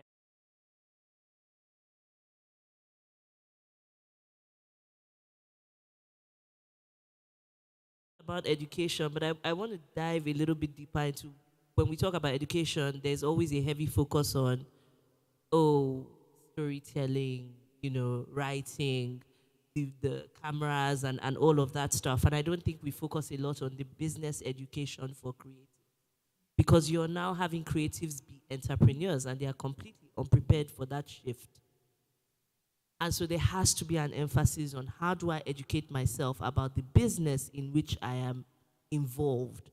And even when we say regulation is out of the conversation, if you were knowledgeable about the business of television, then you would be very interested in the regulatory issues. Because the reality is that, like, the other Femi on my right said, we really shouldn't be talking about platforms, because platforms are no longer going to be a discussion in like a year or two, because everything is just merging into one. The digital platforms are beginning to mimic the traditional systems, because they realize that the digital system, ultimately, if you follow it the way it's going, it ends at zero money, right? And the traditional platforms have decided that they're going to leverage the opportunities that they see in digital. So what we're going to have is one kind of hybrid platform. This is where we are going. And we will not be having these discussions about is digital taking traditional or whatever. So the question we should be asking is, are we ready as Nigeria to leapfrog the challenges that the more developed economies have had in terms of their audiovisual sectors, to be well positioned to compete when the merge concludes? Because it's ongoing, but when the merge concludes.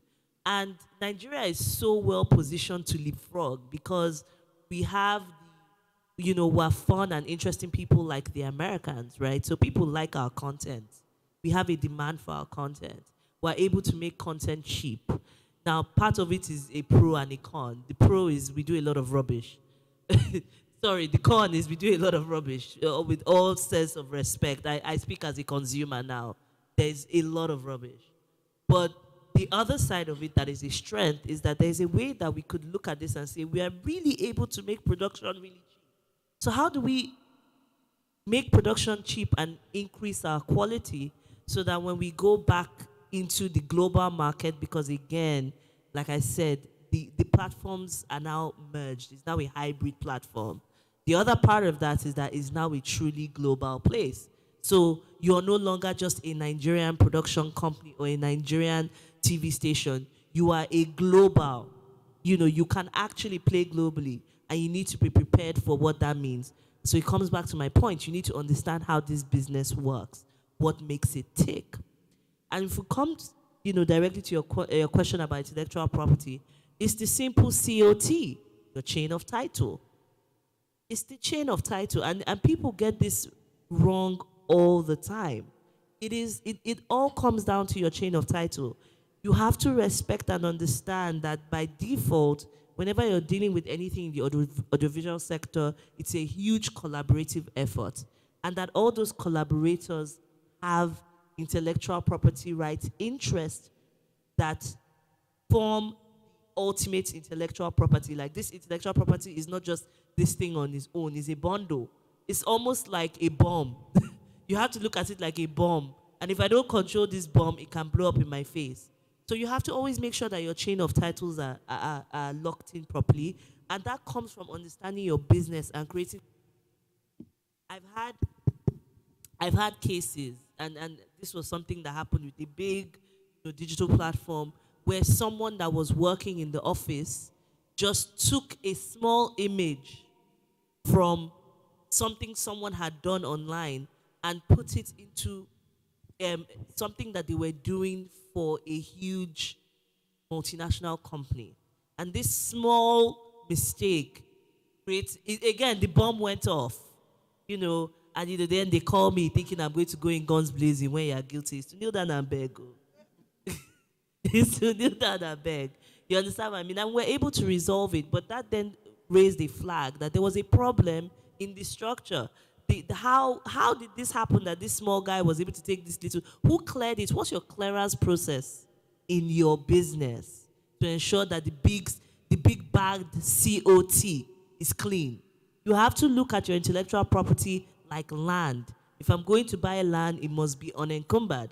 I will go to the registry, I will search, I will check, I will make sure that I get all the proper rights. I will know what is going on with this land. So that, and if you understand that that's your biggest asset, then a good chunk of your business should be set up to ensure that that is done properly. But what I will say as well, whilst I say that the creators have a responsibility to understand those things, is there is a space for governance, not necessarily to impose a structure, but to guide. So I think that part of the reason why the bombs keep going off with our chain of titles is because our contracting system is not standardized. So for example, I think I can see some foreign people here, I'm going to assume that you come from one of these markets that are a little bit more sane. I would even let's even go to our nearest neighbor, South Africa, right? If I'm hiring some people on my production, right, they already have gilded rates. Like, I know this is what it's going to cost. They already have pre-agreed terms that I deal with you on. And that includes how I acquire your intellectual property. That also includes a sustainable part of it in terms of how do I pay you some of the royalties that come from it. Because again, if as a creator, you are now becoming an entrepreneur and you need to leverage, you need to be able to finance that. And because there's so many people that can do what you want to do, finance is increasingly more difficult. One of the ways that you can circumvent the challenge of financing is collaboration. And that collaboration comes with being willing to share, right, that revenue and that royalty system. So I can come, Egbon, you are, I don't know, an actor or whatever. I can't pay you your full rate, but I can pay you X knowing that you're going to get royalties here, there, and the other. But because we don't have these contracts standardized, right? So every time you want to do a production, it's war. It makes you inefficient. It makes it difficult for you to even have certainty of things like cost. Everyone here that is an independent producer knows that that Netflix has cut commissioning. Frankly, we can say that Netflix is not really commissioning at this point. And when you ask them what are the reasons, of course, the macroeconomic issues are there, right? Our currency has just, is in the toilet. So what our market value was, I don't know, last year and what it is now for them, it doesn't make sense. But another huge issue they have is they don't have certainty of cost. A producer says it costs X to create this production, and then the grapevine that actually costs Y. Why would I keep investing when I don't actually know what it costs? You understand what I mean? So I think that there's a space for government not to impose the contract. I 100% believe that this sector must remain largely because we're talking about creativity, and you don't need people coming in with regulation to stifle that. That is the magic. But there's a space for government to convene that conversation. So these contracts. And when I'm thinking about my chain of title or I'm trying to go into a production, I have a basic idea of what I need to do. The contracts already stipulate the clear language, the rights that I've acquired, use them and la la la la la. And so a fresh out of film school producer doesn't have to have exploded like 10 bombs before they understand what to do. You know what I mean? So, I mean, to sum it all up, I hope I've addressed everything that you need to know. Okay, and then the other part of infringement is, okay, you've done everything right, your chain of title is great, and then you go to the platform and someone infringes it nonetheless. What do you do? I don't know how many people know that in terms of copyright infringement, you have both civil and criminal liabilities with that. And I think a lot of times we don't exercise the criminal aspects. And so there's like this lack of seriousness about infringement. We can settle it. People don't realize like you can actually go to jail for infringing someone's rights. Now, the other part of it is that the government, the Nigerian Copyright Commission, is actually the one charged to prosecute those kinds of infringements, at least from the criminal aspect. Then you go there, they tell you they don't have lights, the laptop is not working, and blah, blah, blah, and, you know, some BS. And even sometimes, I'm so sorry. But, you know, I'm just so frustrated every day. Like, I just have to talk very plainly, you know. And then even when you try to give them support to help them do their job, they could be compromised by the other side very, very easily. So these are parts of the government support to create an enabling environment that are just, frankly, absent. And then if I go down the civil path, I will be faced with judges that have no idea what you are talking about. And then you have lawyers that know that they have no idea what you're talking about. So their whole strategy is good. I'm going to confuse this judge. And so you end up with confused decisions. Protracted court cases and confused decisions at the end. So the jurisprudence in Nigeria, absolute mess. Like, it doesn't make sense from start to finish. Now, when the new copyright law was a bill, a lot of us lawyers in practice said, please, we need specialized. We also have ADR as a first option before going to court. Of course, they didn't listen to anything, whatever they came out with. And we're back again in the cycle of this. But luckily, you have platforms. For example, if your content is on YouTube, they have very clear takedown policies that you can use and exercise. It helps you. And because the way they run it is, if someone keeps getting flagged for infringement, after a while, they just shut it down. So nobody really, it's kind of like a self, they have that kind of works. And I mean, again, when I look at platforms like Netflix, I've had one or two with those kinds of things there. I'm not exactly clear. It's a little bit more complicated with a platform like that, right? Because they go through very detailed acquisition processes. So if you're going to on there, is if not picking on Netflix, just, you know, Netflix, Amazon, those kinds of SVOD platforms. If you're coming with an infringement claim in that scenario, like, you really need to come armed because they have already done their homework before they acquire that content. So these are just some realities around how it works. I don't know if I'm making you feel hopeless. It's not hopeless. It really isn't, but you just have to be clued into how it really works. Thank you. Okay, thank you very much. Our time is running out. Just take a quick comment here from Femi. Now, Isioma has said some things about the state of the industry with reference to contracts, understanding them, what's in place. From your perspective, do you think that in the industry there are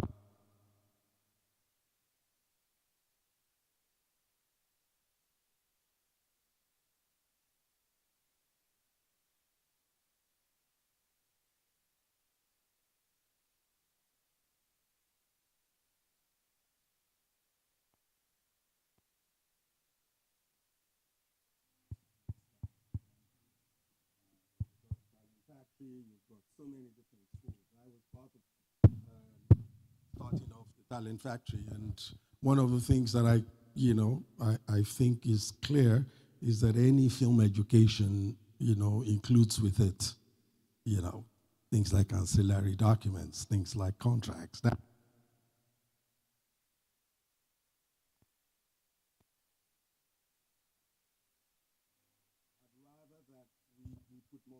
to education than jurisprudence, because really it never ends well. You need to have less number of people violating copyright law. So that for me is key. What you're doing at the Nollywood Study Center is key. I think mostly for us, our bigger problem is awareness. People do a lot of things out of ignorance, and I hope that we do less of that. I just want to echo one last thing, before we close, which was from the last session as well. And this has been my big issue for a long time, is that, if you look at the amount of money we put as a government into supporting content production, we could actually have taken that money and expanded infrastructure. It's really, if you learned nothing from COVID, you should have learned that the most important national security asset are your supply lines. I mean, we had to be scrambling to get the company that does face masks. And that's where we are now. Unless we're very clear about what our strategic interests are, and I'm speaking not to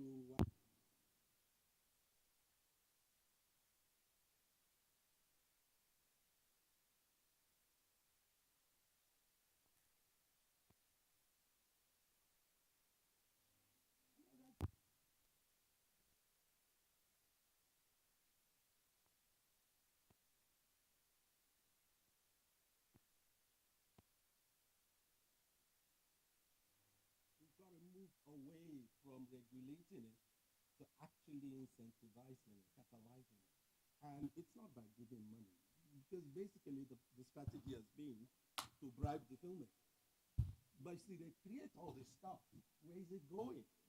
I'm personally interested, because I've got like 100 former students who are trying to create a career, and they're finding the money to make the film.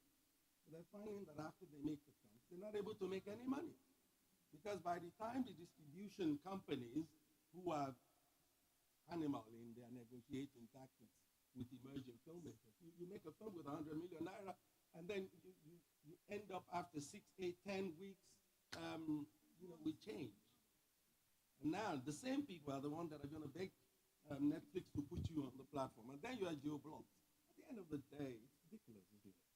So for me, there needs to be what I call, I think Emeka was the one that talked about it, which is very important for me to echo. It's actually called narrative sovereignty. The idea that if you say you're telling stories about Africa, for African audiences, you need to be able to have control over whether it keeps running or not. Thank you. Thank you very much, Femi. One quick word from you, Femi, final word? I think my final word would just be, a message of hope to young filmmakers out there. I know there are a lot of challenges out there. There are a lot of obstacles that you may be seeing. Opportunities that can, if you research well, if you join yourself content in a way that will be clean to people to watch, you'll be able to take advantage of them. And I will also build our own platform. It's important we build our own, have control. We don't want one day YouTube to just say, what, we're tired of support Russia too much. They cut us off. We need to have our own CDN, our own servers used to be here. As somebody who also likes the gaming industry, one thing happens to a lot of people who, you might have the fastest internet in Nigeria and not play against better players in the UK or US. Because the servers are just close to them. So you are basically a second or 2 seconds after that. So if you're going to play an online game, for example, you will never be able to play competitively. You have to play in those environments. So if you want the industry to grow, we need to start owning our own infrastructure so that our own creatives can have a better shot at being able to compete globally. Thank you. Thank you. Isioma, final word, quick one? I mean, I think the two Femis have proved my point exactly. If creators have become entrepreneurs and the platforms are merging, and there's obviously the wider political issues looming around, sovereignty over your infrastructure, then we just all have to know how these things are done. properly. And we have to try to do those things properly. In every little facet that we find ourselves as creators. And that's just the message I'll go. And I think that's what I've been saying for many years. People who have heard me speak, I consistently say it. Stop trying to do it the Nigerian standard. And I use that Nigerian standard in the way where it's made derogatory. We should be aiming for global best practice standard. So we should hold ourselves accountable. And we should also hold our government accountable as to what they need to do to create an enabling environment for us. Not anytime we have to engage them, we're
an interactive solution where the media house can use to measure and have a tangible matrix of who are following them, what is their audience, what is the demographics.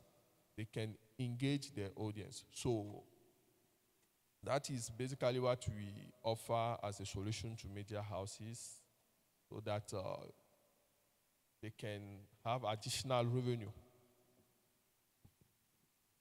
So we are available for more information. We can be contacted and discuss the purpose of how we can bring our platform and technology to help you untap growth potentials. So thank you.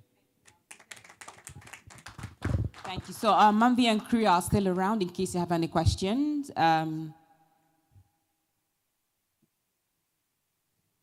Yeah. So you're still around outside.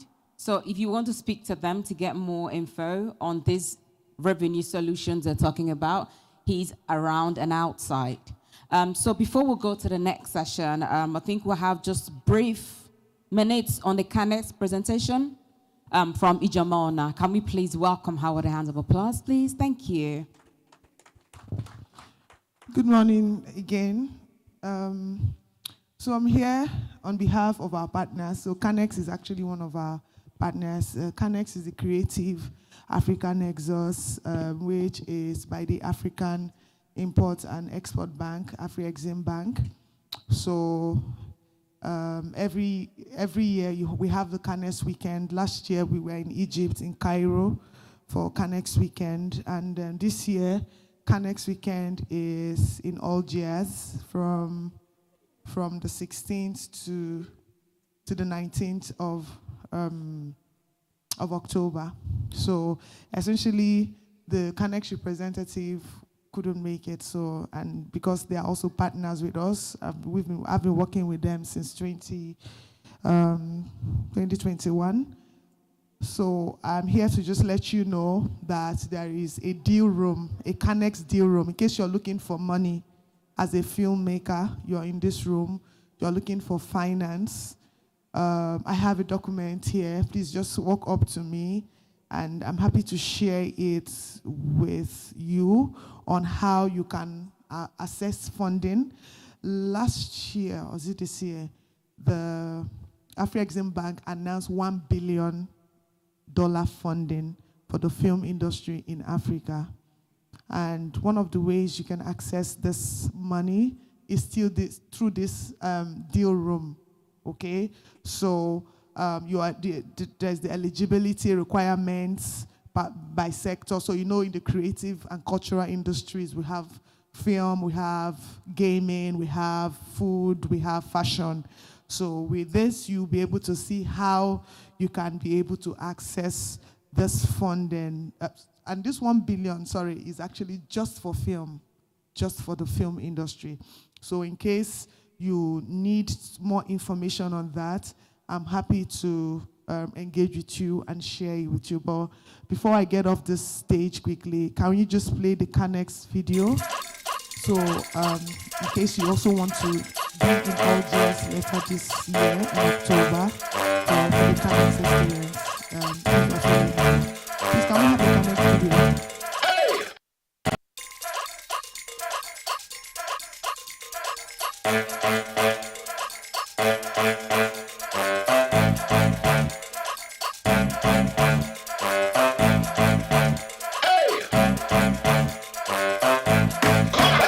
Creativity can be the driver of prosperity and change for Africa.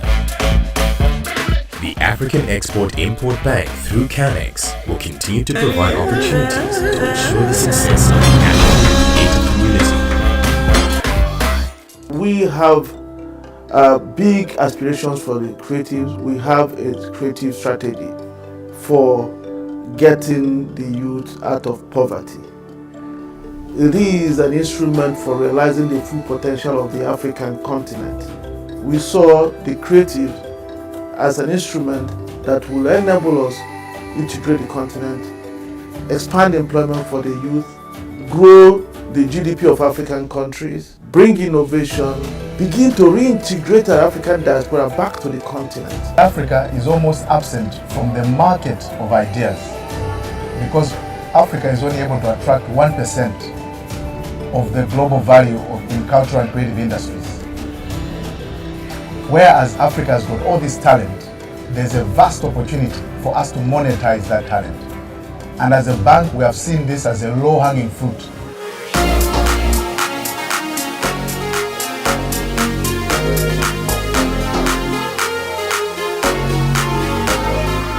Having the CANEX is so important because it brings everybody in one pot, and we are able to receive support in terms of funding to be able to develop the different activities that we are doing, which has never been done before. We have the talent, we have the resources, we have the passion. We just need to put it all together, and that's what our Flexing Bank is doing. We dance, we sing, we write. We are creativity.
CANEX Weekend 2024 est la plus grande place de marché de l'industrie créative et culturelle d'Afrique. Rassemble les créateurs d'Afrique et de la diaspora pour présenter, exposer et réseauter. Connecter les acheteurs et les vendeurs afin de valoriser les actifs créatifs en Afrique et au-delà. Inscrivez-vous pour participer gratuitement et renseignez-vous pour exposer www.canex.africa.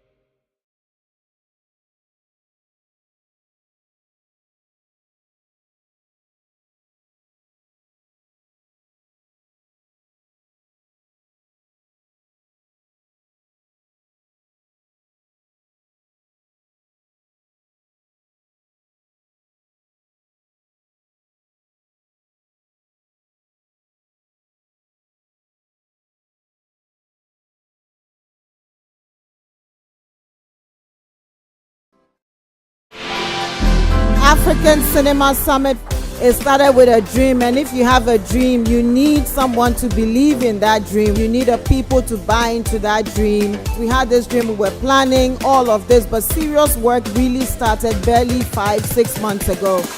And oh my God, we are here today, and we should be proud that we've done it. Africa did it.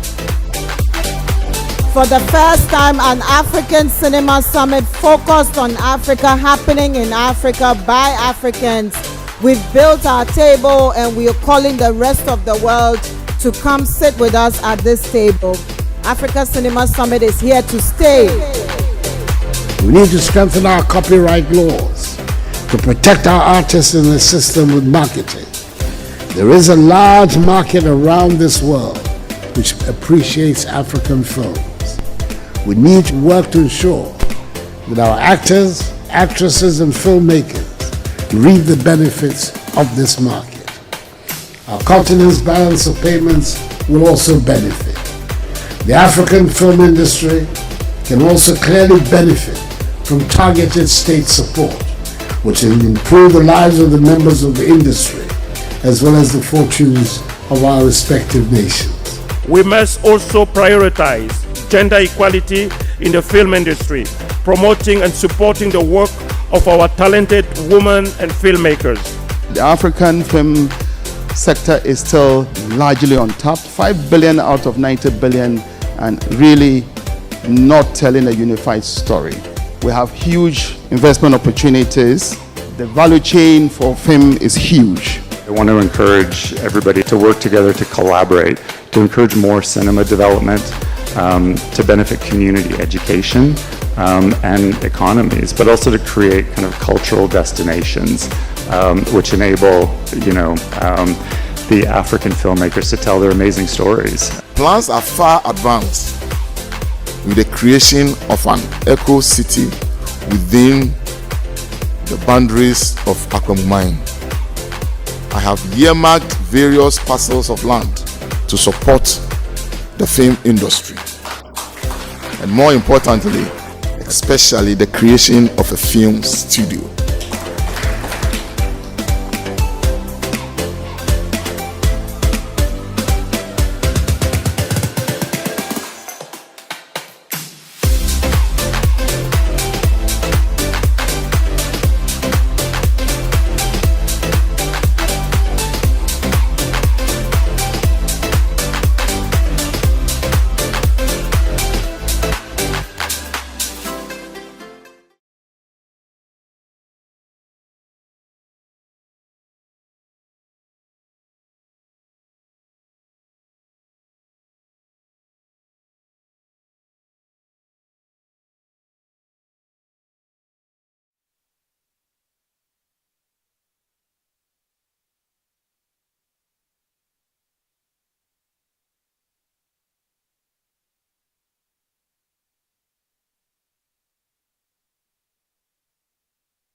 Some of you probably already know this person. He's a filmmaker, actor, director, and he also directs. I'm also in this series, guys. I also act sometimes, if you beg me.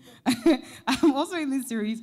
It's a series called Extras, and Jay Blaze is the director of this series. He's joining us this morning as well.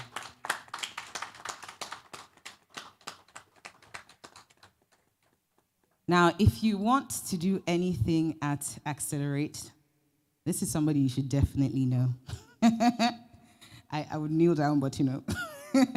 Her name is Ese Akwawa, and she's the head of Accelerate Studios. Please clap, clap, clap. I need this one as well.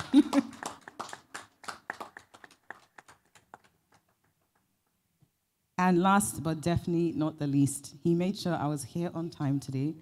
He called me yesterday and was like, you better not mess up. It's Jite Overaye. He's the head of the Accelerate Agency.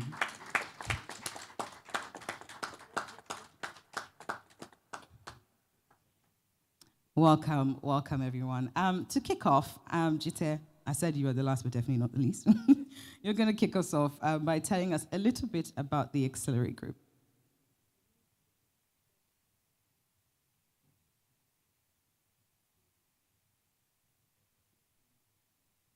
Can we have that mic on, please?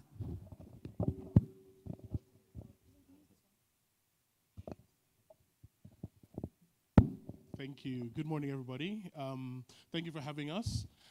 Ijoma, always a pleasure to work with you. She's a superstar. I'm sure everybody in this hall knows. So first off, cut cap. Just so everybody knows as well, the head of the Accelerate Group is in the building. She didn't want any attention, but the beautiful lady in pink at the back, Miss Colette Otushaso, our boss lady, and the leader of our gang. Yes, yes, yes. So the Accelerate Group has been growing over the past 8 years. We started off as a small YouTube channel trying to entertain and educate the leaders of tomorrow. And as time has gone by, we've been growing and growing and keeping with the times. As most of the other panel sessions have shown, if you don't innovate, you become stagnant and fall behind. So from creating lifestyle content and educational content on YouTube, we realized that the Nigerian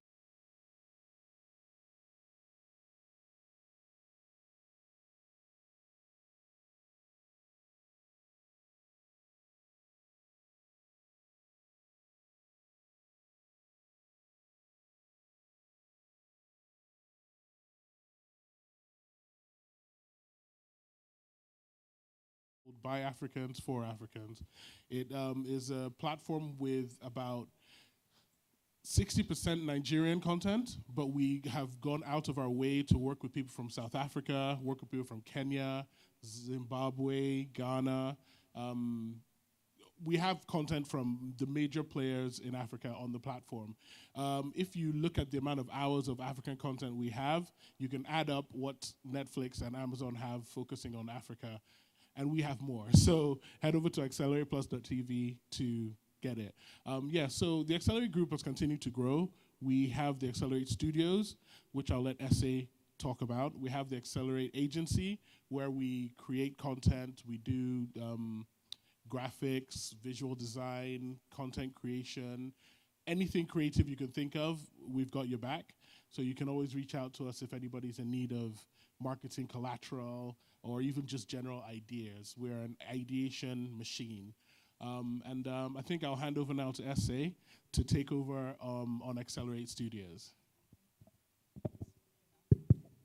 Hi, everyone. Thanks for having us yet again this year. Thanks to NIFS team and Ijoma and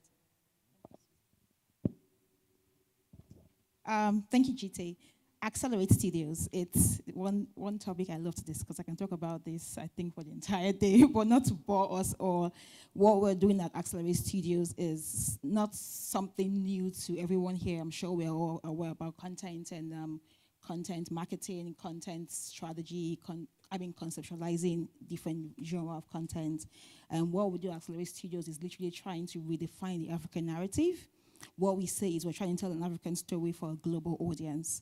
We know that a lot of creators say, I want to tell African stories to a global audience. It's now like a national anthem.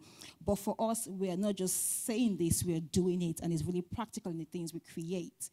Recently, we released a film called All's Fine Love. I'm sure a lot of you have seen that here.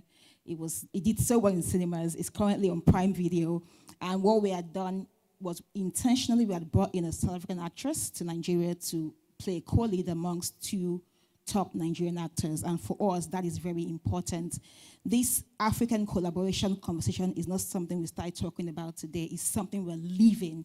And in doing so, we want to also make sure that our next big blockbuster wouldn't just be South Africa. We can go to Ghana as well, go to Uganda, go to Kenya. For us, collaboration amongst African creatives and amongst African companies is one of our key ethos at Accelerate Studios, and we intend to keep that momentum going forward. But I don't want to bore us too much. I'll let our others panelists speak. But for us at Accelerate Studios, we want to create content that speaks to African narrative and that can appeal to a global audience, basically. Thank you. Thank you so much. Round of applause for Essie. Today's panel is going to be a bit of show and tell because I don't know how you talk about film and TV and don't actually see something. So before we continue, we'd like to show you a little bit of what happens at Accelerate and Accelerate Plus. So we're going to see a quick show reel. Are we ready for that?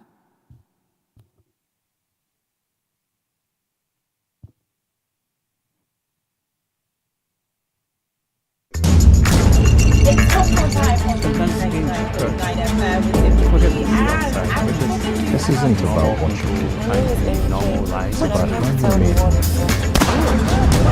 Surprise!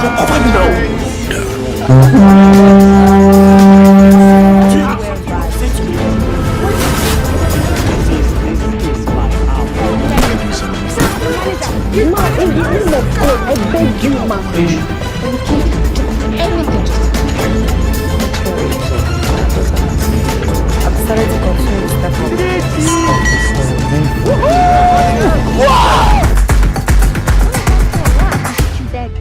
Without further ado, the new production is actually one of who threw it away to become a movie extra in a film. This is not easy when you're going on in the film industry. These are people got to looks to be an on-screen audio all brought together, and we have a wrong thing. I see through your nonsense knowledge. I'm sure she's having I really want to be like you been under a rock? Have you been online? Hi. You stole a parent in the cave! Why are you talking to? I'm talking to you two idiots! With the attention span of a Nikon pool. Daddy was the rush to get married. I want the rush to get pregnant. Amy, why are you so fucking scared of greatness? You're not correct. Your head is not correct. You dare not. Daddy, I dare! I dare! Amazing. If you don't know what we're talking about today, we're talking about investing in local talent. And the last panel, I think Mr. Femi said something that really touched me. He talked about how he started the Multi-Choice Talent Factory and how some people fresh out of film school get all this money, make a film, and they just don't have any way to make the money back. One thing that Accelerate does is gives a home to young filmmakers, independent filmmakers, and gives them a chance to be able to put what is in their head on the screen without taking that huge risk in terms of, you know, being the one to bring the money up front. And I just think we need to clap for them for that. They definitely they support. They've supported me personally and, you know, helped me in my journey to becoming what I am. So I'm very passionate about Accelerate. Patrick, let's talk about content creation in Nigeria, especially as an independent producer. What are the intricacies, would you say, of content creation in Nigeria?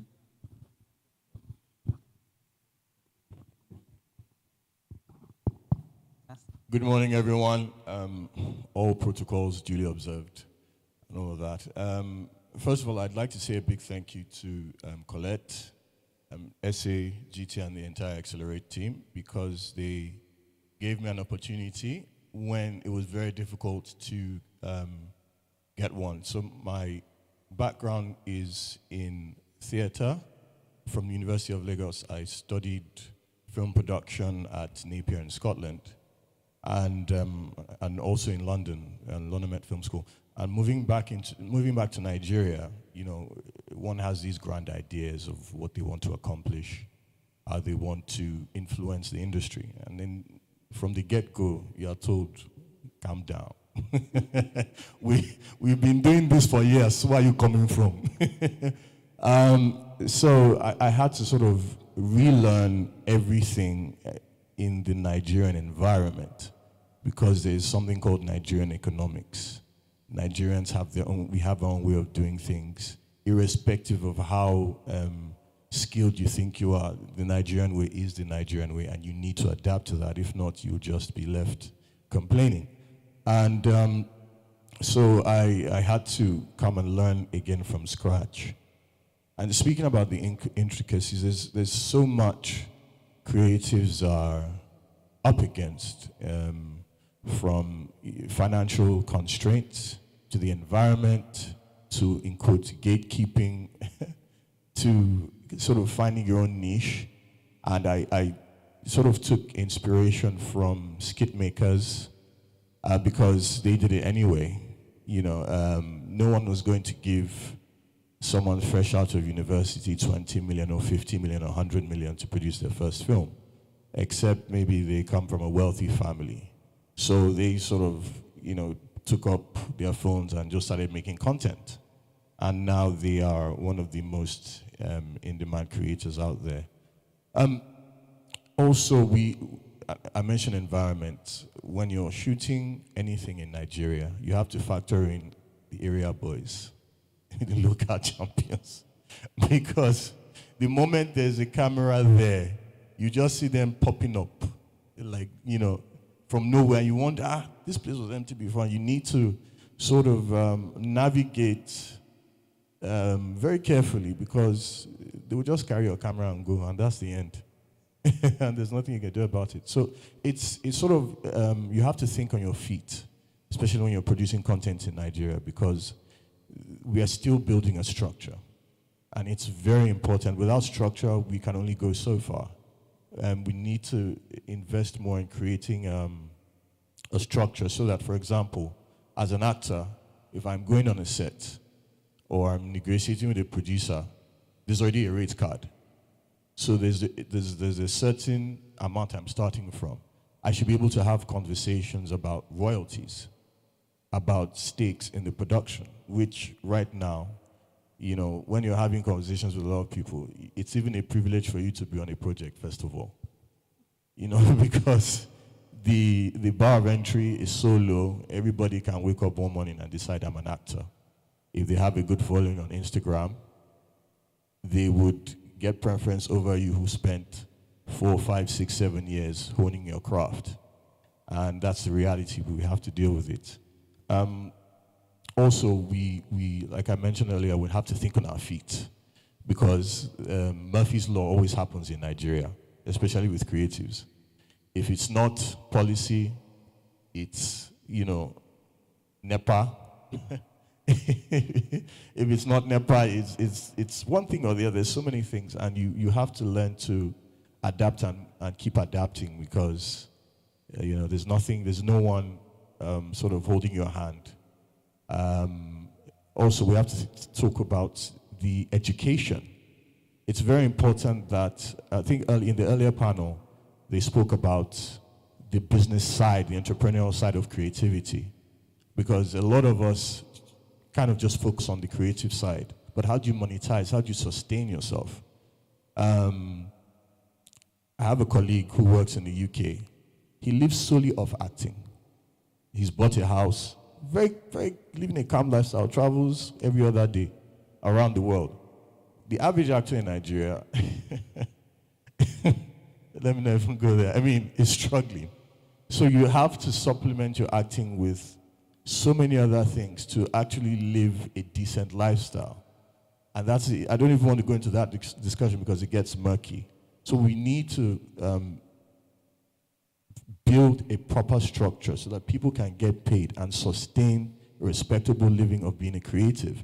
I think we should move past the creative sector as being informal, because in developed countries it's a formal sector. There are rules, there are regulations, there's a structure, there's an amount of hours an actor can work. There's a union that works for the actors. For example, the average actor works on set at least 10 to 15 hours. I've shot from 1 p.m. to 7 a.m. the next day. I'm not exaggerating. No. I was coming for him. I'm speaking genuinely. I'm talking about structure. I'm not throwing shit at anyone. Of course, we understand We're talking about the intricacies. These are the intricacies that we are dealing with. These are the realities. Understandable. But it sounds like it's a hard knock life for actors, and it is. But you know, you have to be passionate about it. We're getting somewhere. We're getting. Please, what are we getting to? Babies. Forgive me. We're getting somewhere, because the truth of the matter is, you also, it's not like they don't want to do these. I mean, because I'm a producer as well, I want to give you a trailer, you know? I want to give you coffee. I want to give you the very best. Even if it's champagne, I want to pump for you. The issue is, how much do I have?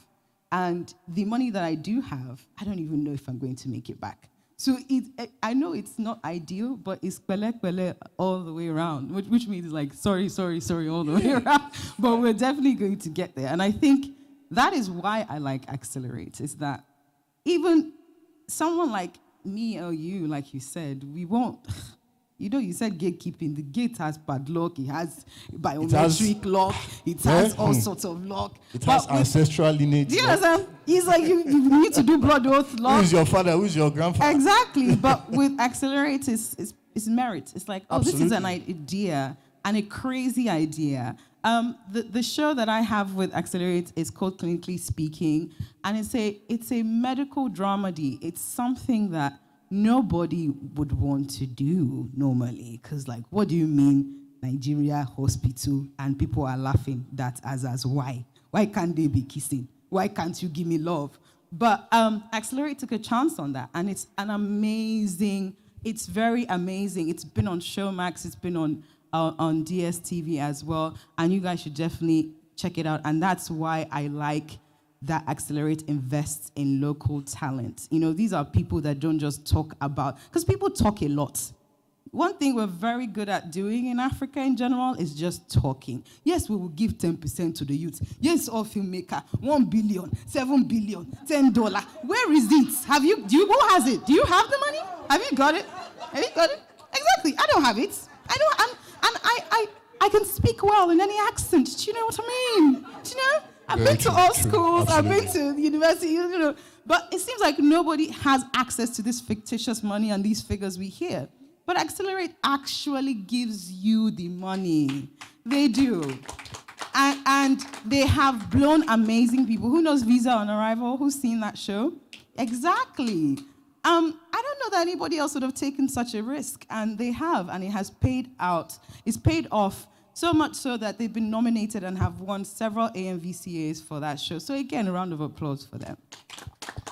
But I want to know why, because I mean, a lot of people will call you crazy. You give millions of naira to new filmmakers, people who don't have any credits to their name. Essay, I want to know. To that. Exactly. Thank you. Essay, I want to know why. Why is it so important for you as a group and a studio to invest in local talent? So, capacity building is something we take very seriously at Accelerate Group. And if you look back on when we started Accelerate and we kicked off with the Accelerate Filmmaker Project, here is one of the alumni of, I'm sure we all know Jay Blaze from House of Gar, you know? You know, he's also a director for one of our new series extras that we'll show you a sneak peek of today. And he's gone on to direct over 200 now, Jay Blaze, right? I can't even count anymore. He's done so much in the industry, and this is someone who came to Accelerate Filmmaker Project in 2018, you know, without not much skills, like you would say in the industry, and we gave these people a chance. For us, it is important. Yes, we need to make money as a business. However, building talent and holding their hands all through is something we don't take for granted. Like Timmy said, we don't just talk the talk, we actually do it.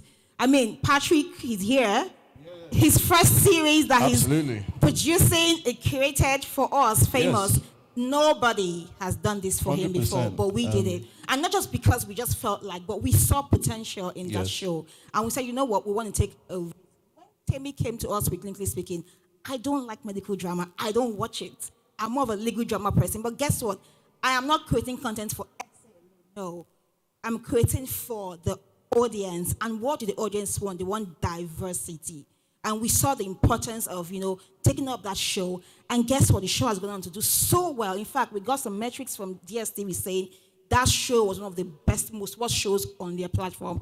So for us, it's important that whilst we're trying to make money as a business, it's also much more important to impact our audience, impact our country, and also impact Africa. So when we are not here tomorrow, they would say, oh, accelerate this, and this, and this, and not just that we came here to make money out of the creatives. Because sometimes, like Patrick was saying, we overwork you guys sometimes as producers.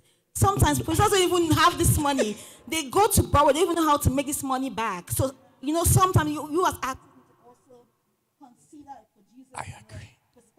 I'm on your Patrick, I'm putting off your mic. I'm on your side. I'm on your side. I know, I'm just saying. Yes. And Accelerate, what we're doing is capacity building, creating an impact in the life of filmmakers. Absolutely. And not just in Nigeria, in Africa. And absolutely. We are doing all of this because we have a big brother that is supporting us, Access Bank. Without them, we'll be here. So absolutely. Something that we don't take for granted. Yeah. That's why we do it. And can I just say, to add to what she's saying, the process, the creative process, the process of creating the series was made very conducive, very relaxing. We used one of your offices for the entire writing process, and we were fed, in fact, it was more like a family gathering every time we were in the writer's room. And I'd like to thank SA especially, and Collect and GT and Accelerate for the opportunity. I'm very grateful. Thank you very much. We've heard so much about Famous, so I think let's quickly see what it looks like. Can we see the trailer for Famous?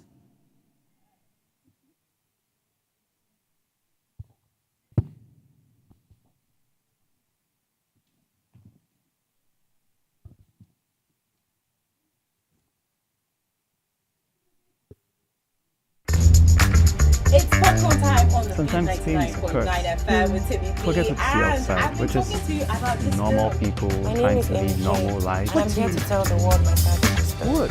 Why is it Peter? Surprise! Do you have something you want to say to me? Sometimes famous occurs. What if I get fired? What am I going to Forget do? what you see outside, which is how do you produce a movie for apricots and make them 300 million naira when you did all the work? And the king can do anything just to climb up. My cherry. Our daughter has you. I've decided to continue to step up. This office is in for it. Sis, this is my house. And I'm your sister. sometimes fame is a curse. Sometimes fame is a curse. Forget what you see outside. We're just normal people trying to live normal lives. What's in it? What? What? Why is it bitter? All I'm asking for is a lead role in your next movie.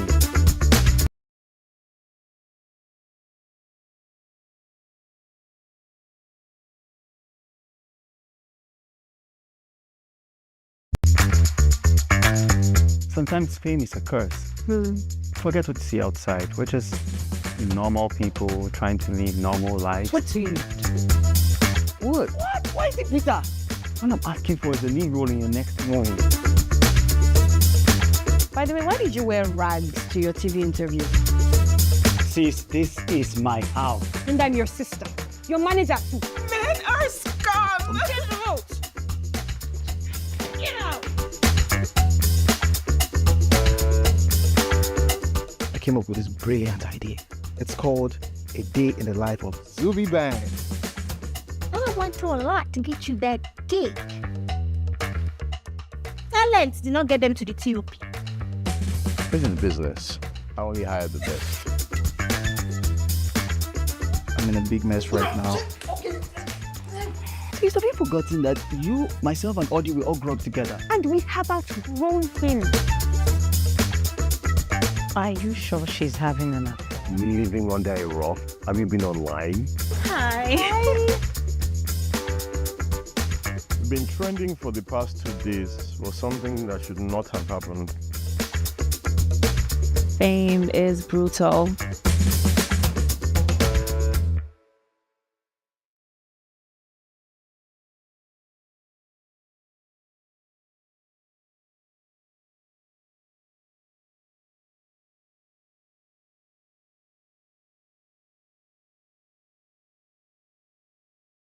It's popcorn time on the Beat 99.9 FM with Timmy B, and I've been talking to you about this film.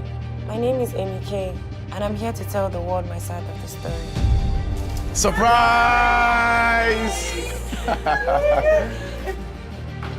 Do you have something you want to say to me? What if I get fired? What am I going to do? How do you produce a movie for apricots and make them 300 million naira when you did all the work? MK can do anything just to climb up. My cherry, our daughter has news. I've decided to continue with Step Up. This office is in for it.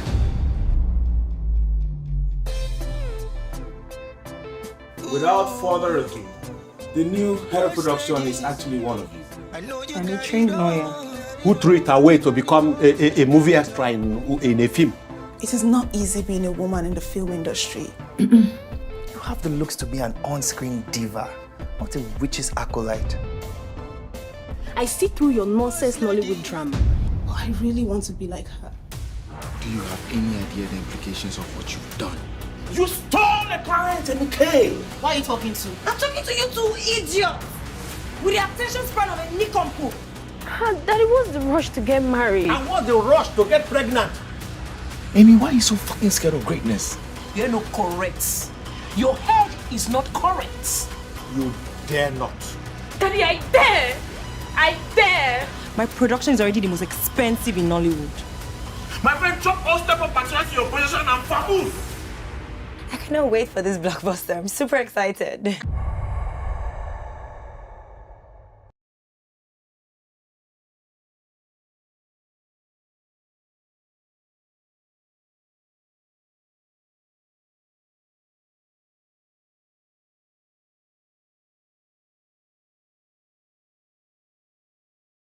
It has been absolutely amazing, starting off with the Accelerate Filmmaker project.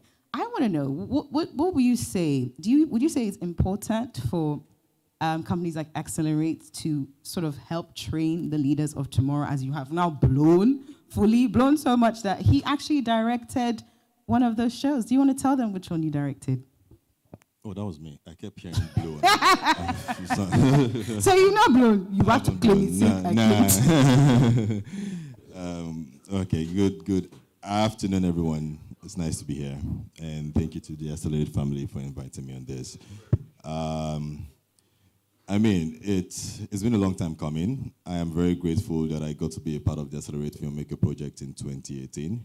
That was me coming into the industry without having any bearing.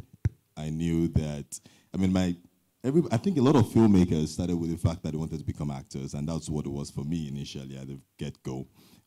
It got really difficult at a very young age, and I'm talking like school time, where I found out that it was really difficult to get into films, especially when you don't have like a body of work, or you don't know people and all of that. No matter how talented you're trying to say you are, it just feels like there's so many dues to pay, because everyone keeps saying pay your dues, and the rest. Subsequently from that, I started learning how to write script.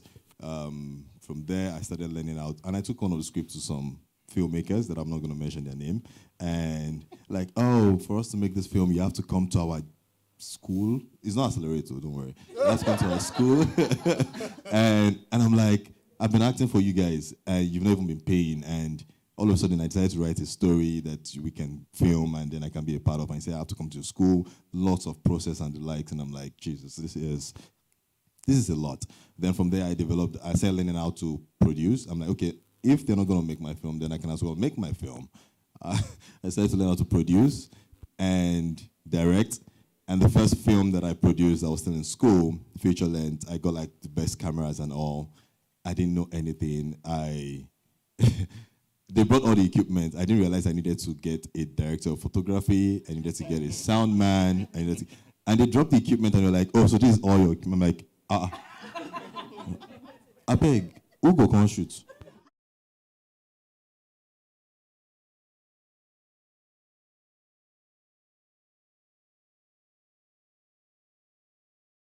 process for me, and the amount of things that I learned making that film is things that will have taken a long time to learn. And I was scared of making films after that. I'm like, nah, no way. I put so much money, and as a student. Then I moved to Lagos, and I found out about Accelerate Filmmaker Project, and I said, I'm going to apply for this. And it was a long process, a couple of, submitting this and that so that you can get the right people. And I think it's more or less people with the right energy that understand storytelling to an extent. And then I applied and I got in for Accelerate Filmmaker Project. And it was a big deal for me because that became a family. That became a support system that I could talk to and, ask questions and understand what the industry is so that I'm not thrown or tossed left and right. And when we talk about investing in local talent, I think that is part of where it starts from, because when Patrick was talking earlier on about, exhausting actors and you're on sets, it's not even up to 24 hours. So you're saying, bro, I've been on set where you're there for 48 hours. I'm not even kidding. Like this morning, they call you this morning, like, oh, you're going to leave, don't worry, by 6 p.m.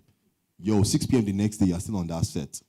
I've heard of sets where they actually bring in like toothbrush and stuff, and like, oh, this is toothbrush, so that you could just feed brush and come and pick up. And then even the makeup artist is ready to put something in your eye so you don't look sleepy. I'm like, you guys are planned for this. Do you get? But what makes it really frustrating is, and that's why I mean we need to invest in local talent, is getting them at the very early stage. That's filmmakers, so that they understand what is what. Because I go on set, and the moment I'm on set and I'm looking left, right, I can already start telling you that you are not finishing these things today. It's not going to happen. But guess what? Don't worry, we have it covered. I'm like, I have experience in directing, in production, in writing. I mean, I shoot with the camera, and I can see what's going on already. I'm like, you can't finish this now. And that's because a lot of people just dabble into filmmaking without necessarily even understanding the ropes. And you end up wasting the actor's time, like you're saying. You end up wasting production money and people that even give you money and everything. And it's a lot. So if we need to get things right, I do believe that we need to invest in the upcoming filmmakers also, so that when they get into the system and they populate the system, they won't be wasting time unnecessarily. Yeah. And even as actors on set, there's some set that you're on and you can see that everything is going to the letter. You can see that the effort is A, and you're willing to stay 5 days. You're like, I see this film, we'll go finish them, no worry. I've been on set like that. And you can see all the effort. So you understand that, okay, we get that there's a budget constraint, but I can see that with the amount of money that you guys are making magic. You guys are putting in the effort. You don't have one HOD that is just lying down and sending the PAs that don't know what to do up and down. You'll go and do it, and they do not come back. I feel like this is becoming confessions of the actors. No, yeah. But I do understand that. It's easy for me to speak as an actor because I'm both in front of the camera and at the back of the camera. I just want to No, they can't. It's not okay, can you give us... Wait, hold on. So it's my job. Shush your mouth.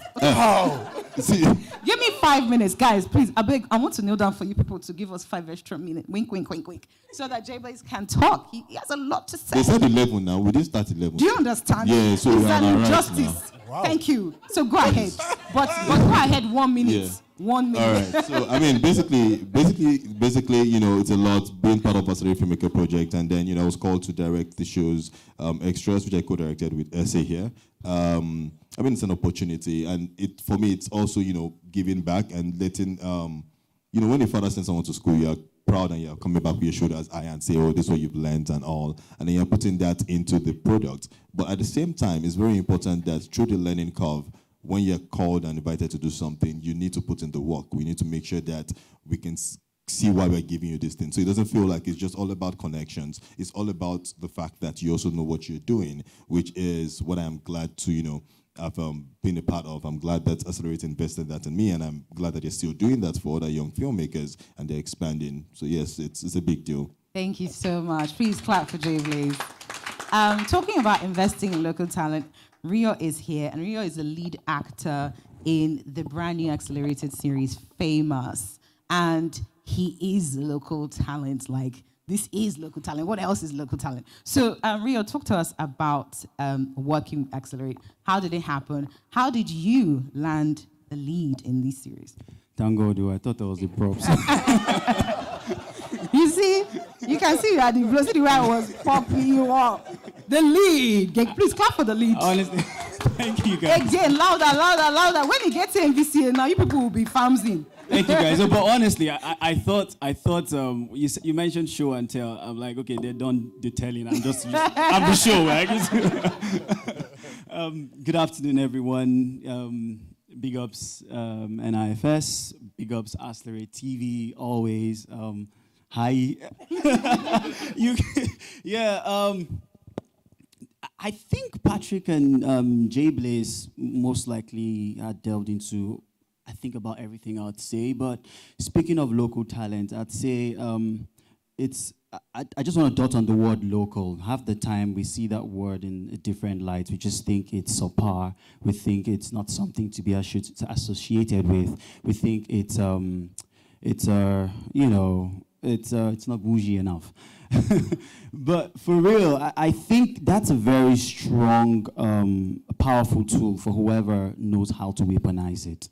Because half the time, people are coming in to see what we have grassroots level and see how they can export these things. And when I mean people, I don't mean just the outsiders. I mean people amongst us also want to see what they can export. And thanks to Accelerate, because they discovered that, oh yeah, we cannot do this without coming from grassroots first. Let's look within, see how much we can develop within, and then we can push out. Examples of shows I've done, linking up with people like Patrick and Jay Blaze, linking up with Accelerate TV to create amazing stuff. So I'd say speaking locally, right, but with the mindset of global consumption, I think artists and creatives would have to most importantly, look within, right? Look within, decide for yourself what you want, because it's literally just a tag, and if you let that tag run ahead of you, you might just be short-sighting yourself, if you ask me.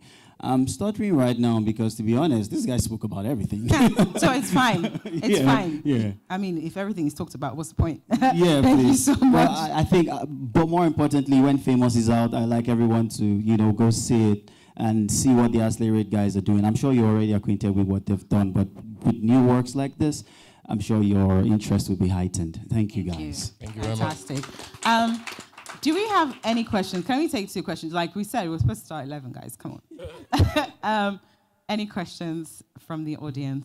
Before we get to the questions, Okay. I just wanted to quickly chip in that most of the discussions we've been hearing today about the difficulties in the Nigerian industry, how international people are trying to make the money off Nigeria, Accelerate is here to cater to that need. We have the Accelerate Filmmaker Project, where we're helping train young people in a super masterclass. We have a lot of success stories. Jay Blaze is like one of our phenomenal successes. We have many more that are working in other industries, building their own film production companies. So it's not just Accelerate started with the ethos of educate, entertain. That's what we started in 2016, and we've made sure that everything we've done up until date focuses on those 3 things. And we're just grateful when we see people that we met and we're training them, and they have their own film studios. They're working in Ghana, they're working in New York, and we're seeing them and they're winning AMVCAs, and we're proud. So we just want to let everybody know that we are here to work with you. We're here to spread the word. Africa is a powerhouse, and other people are utilizing it better than we are. So it's about time that we start working together. Collaborations are key. And yeah, distribution. Let's get our content in front of other people. If you're on airlines, you'll be seeing some of our shows. And if you're interested in our shows, just holler at me. We can discuss. And yeah, so that's why we're here. Letting people know that Accelerate is only going to grow. Thank you very much. I would like to say before we're done, because she's about to, beat me, but we're done. But I would say most importantly, I think we talk about the big names, we talk about the big streamers, we say, oh yeah, you want to get your content here, but we're never going to grow if we're not supporting our own. And Accelerate is our home, so please go to the YouTube channel, watch the content, Tell people about it. Not only the big streamers. These people, give people like me a chance. Give people like Patrick a chance. Please. You know, for you to become an international champion, you first have to become a local champion. And we can't be local champions if you're not supporting us. So please go on Accelerate Plus. I think it's 500 Naira a month. Come on. Can you imagine? You know you're going to give just You see those one QR codes guy. on the back of everyone's T-shirt? Scan Yeah. it. Download Scan the it. app. And please support so that, you know, they can, Naira, you know, please, we need it. God bless you. Thank you so much. Thank you very much. Thank you so much. Thank you. The Accelerate team, thank you very much.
Which is an Ivy League. You studied international politics and African studies, and you went on to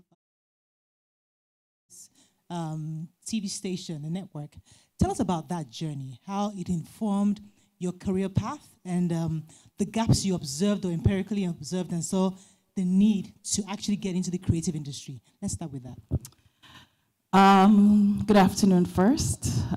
Before I start, if you don't mind, I think it's fantastic. Thank you for having me, Joma. And I have to talk about Colette because we've kind of just finished a whole session about how Accelerate has been supportive. In Nigeria, before I started on this journey, which is the What Media Group, I remember sending Colette a text message. At the point, I was at Kwesi, and I said, listen, I'm trying to do something on my own. If I do, will you support me? And immediately she said, of course, yes. And I think that sometimes in our journey, it's just somebody believing and taking a chance that lets you know that things are indeed possible. So thank you, Colette. And I'm not surprised to hear all the amazing things that you're doing with Accelerate. Please give her a round of applause, yes. It transcends, I think, just what you do at work and on a personal and a friendship level, and I've never forgotten that. So I wanted to mention that. In terms of my journey began, I don't want to date myself, but I will. My journey began right around maybe 16, 17 years old, and I was opportuned to intern for a lady called Jane Harley. At the point, she was the talent coordinator for the Apollo. So I knew I wanted to do something in entertainment. I wasn't quite sure. And so after working with her for about 4 or 5 years, I didn't know I was doing production, right? Because I was so young. But at some point, she had me in charge of going out and getting talent for, at that time, Showtime at the Apollo was on Fox, right? But because it was kind of like something I was just doing every week, I didn't give it much thought, but I knew that I enjoyed it and I enjoyed putting things together. And so I had an agreement with my parents, right? So I took some years off before I went back to college, and I said, listen, I want to definitely go into television. And my parents said, you can, but you can't study it in school. You have to do something else. So hence the political science and the African studies. For me, when I decided to study African studies, most people said, well, why? Why would you study African history?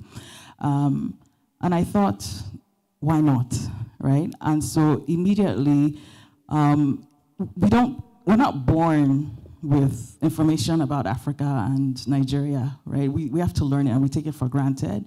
And I think it opened my eyes to the possibilities, right? And gave me 100% confidence that I would need to come back to do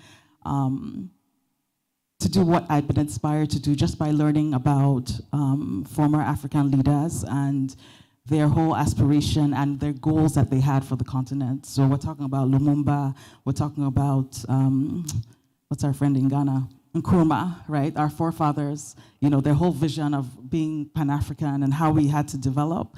And so studying about the continent had me asking more questions. Why, right? Why aren't things the way that our forefathers wanted them to be? In terms of the background in politics, right?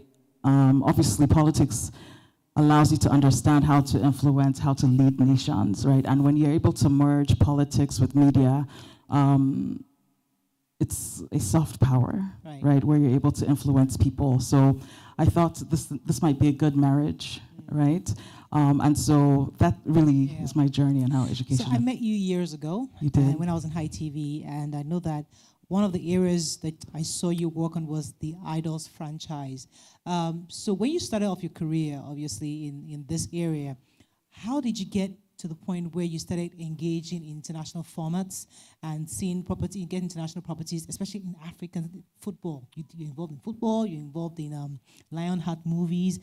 Just give us the trajectory on how that happened. Wow. I mean, I think for Idols, I will give that credit completely to Rotimi and him being able to spot talent. But I think a lot of us are talking about people investing in us, which is important, but I think the main thing is investing in ourselves. There was a TV market, much like this, called Discop about 15 years ago. And I was then in the States, thanks to internet. I said, you know what, let me go and figure out, what's going on.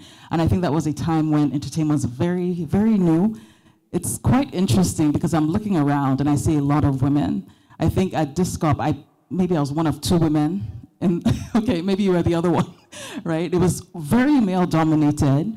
And so because of that, people were like, what are you doing here, right? It was easy to have the conversation. That's why I wrote to me and talked to him about what I was doing in the States. I think at that time I was working in the States for an ABC affiliate for about 8 years and really knew I wanted to come back. So made that connection and really just jumped in. Most people said, why are you coming to Nigeria? What if they scam you? What if? But I was prepared to come back and take the chance, right? And for me, the financial reward was very minimal. The experience was more what I was after. That was 14 years ago. When I came, I thought 2 years max, and then I would have my fill. But to your question, I think anything you do in Nigeria is like a crash course MBA. Because obviously I walked in and I'm like, okay, so where's my team? And they're like, you are the team. So I was selling, I was project managing, but I'm so grateful for that experience. Obviously, everything in entertainment, I think, starts with how you commercialize it, right?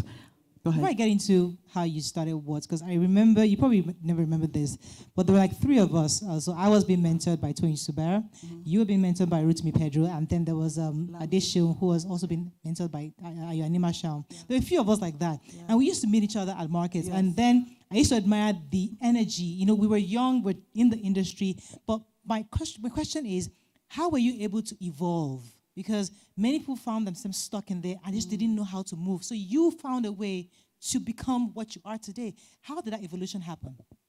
Wow.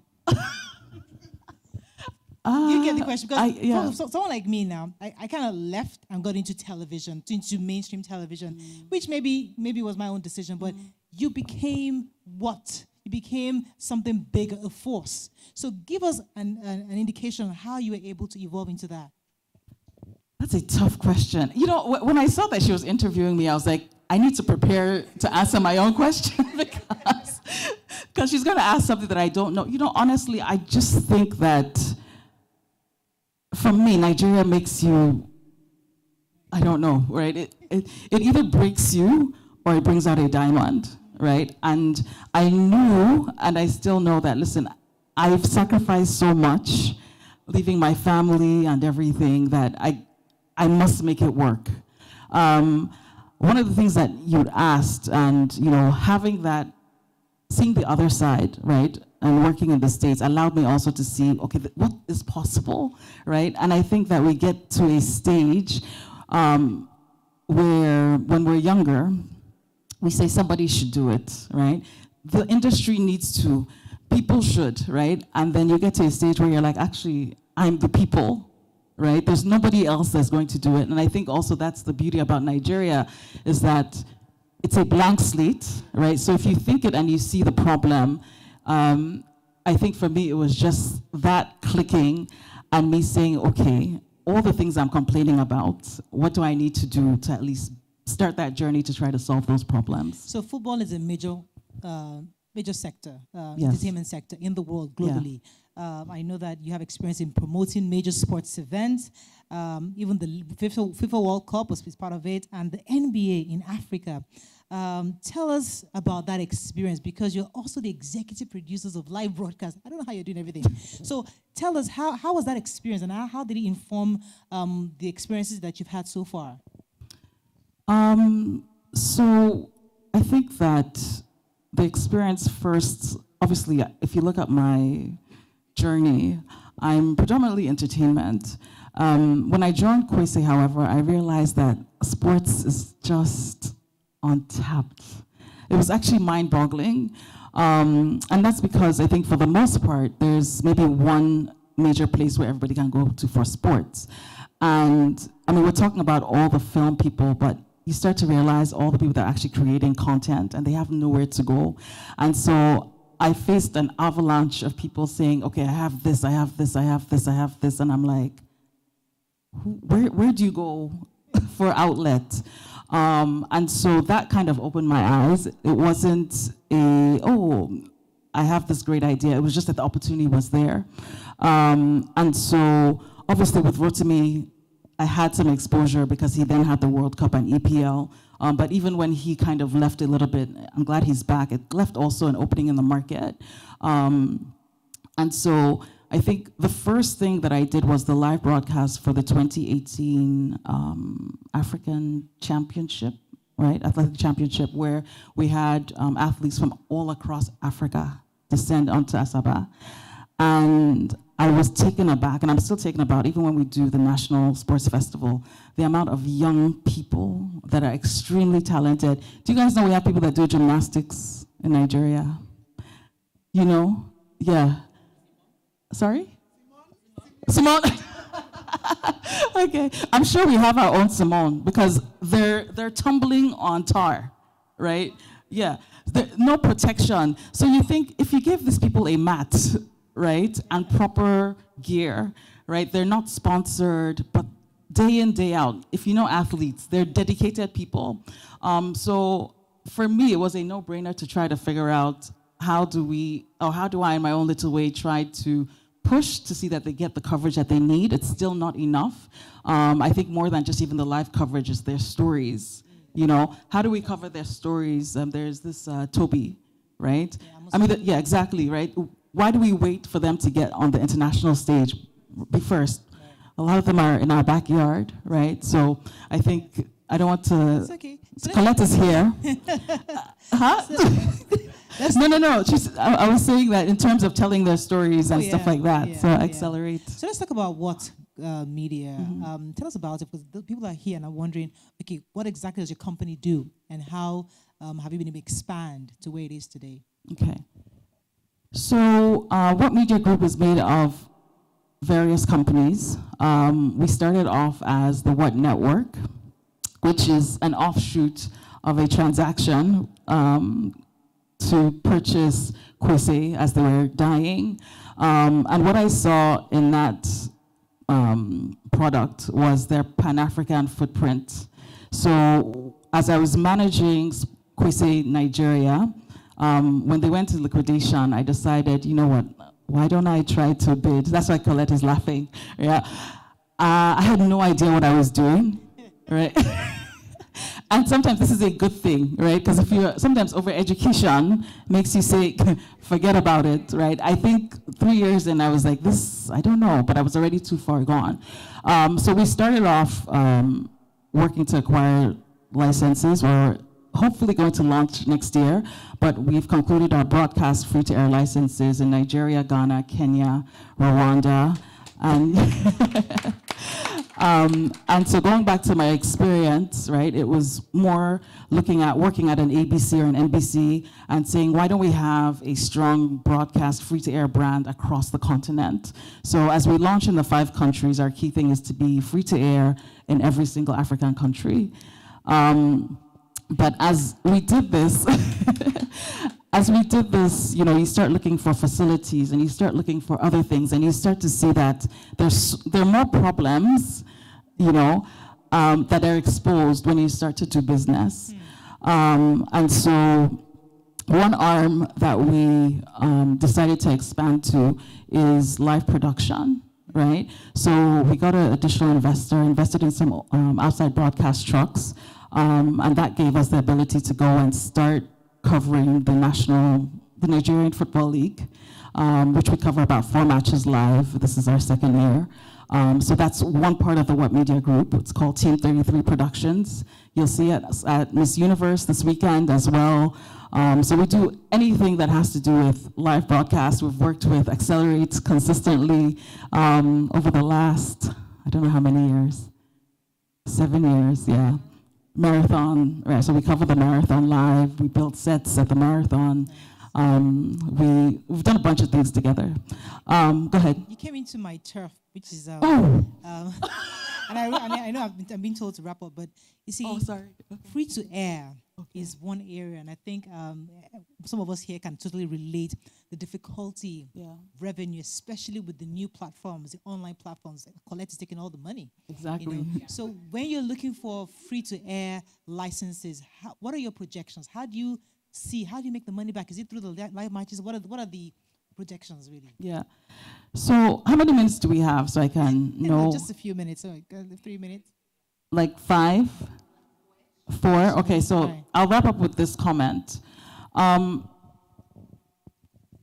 reason why we built and had to build the What Media Group is to be able to diversify. And I think if Kwesi taught me anything, it was that, listen, you can have multiple businesses and one can fail. So as you're building your business, how do you future-proof?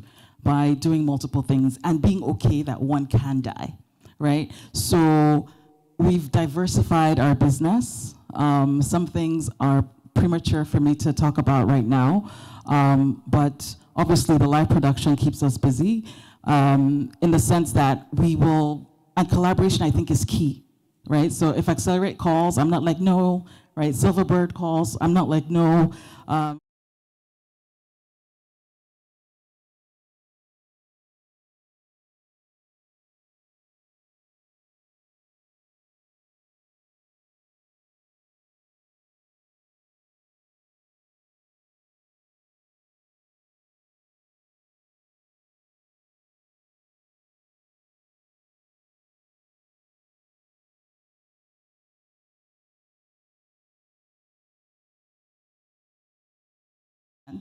And not necessarily on free-to-air.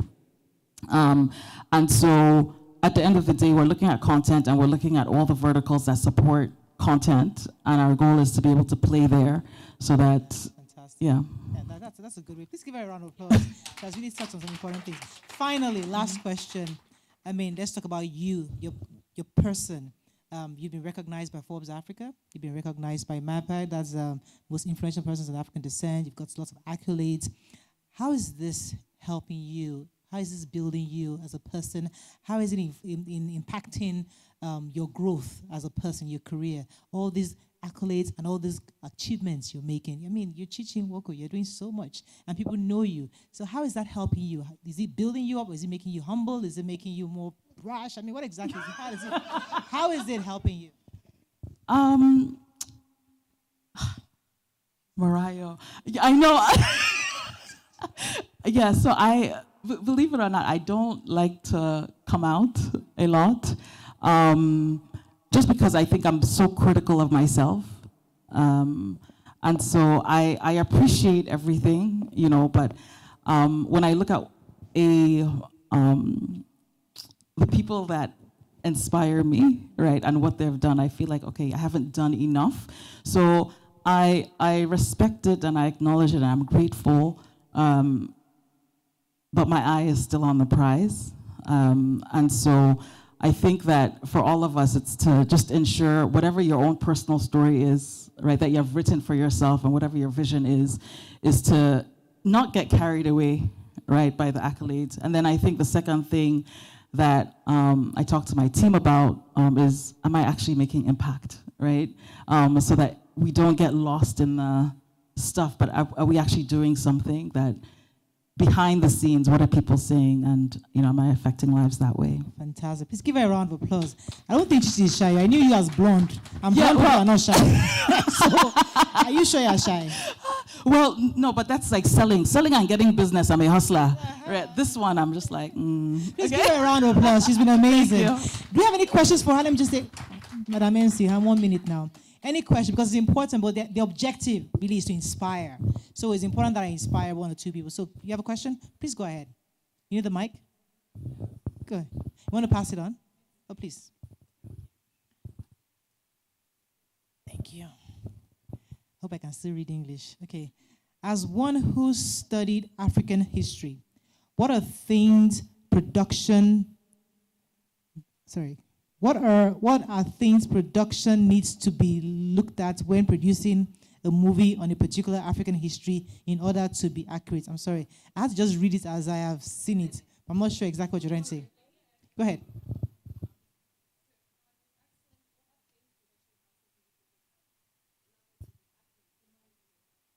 Oh, yes. I knew English was my problem. You're right. So what are things production houses need to look at when producing a movie on a particular African history, right? Yes. Got it? Okay, so I'll try to answer this question the best way that I can. I think as you're researching, it's important to know who's telling the story, because the way that, and unfortunately, a lot of our stories are written by the West, and when you ask the indigents, their perspective is very, very different. And so I think that research, look for a balanced view.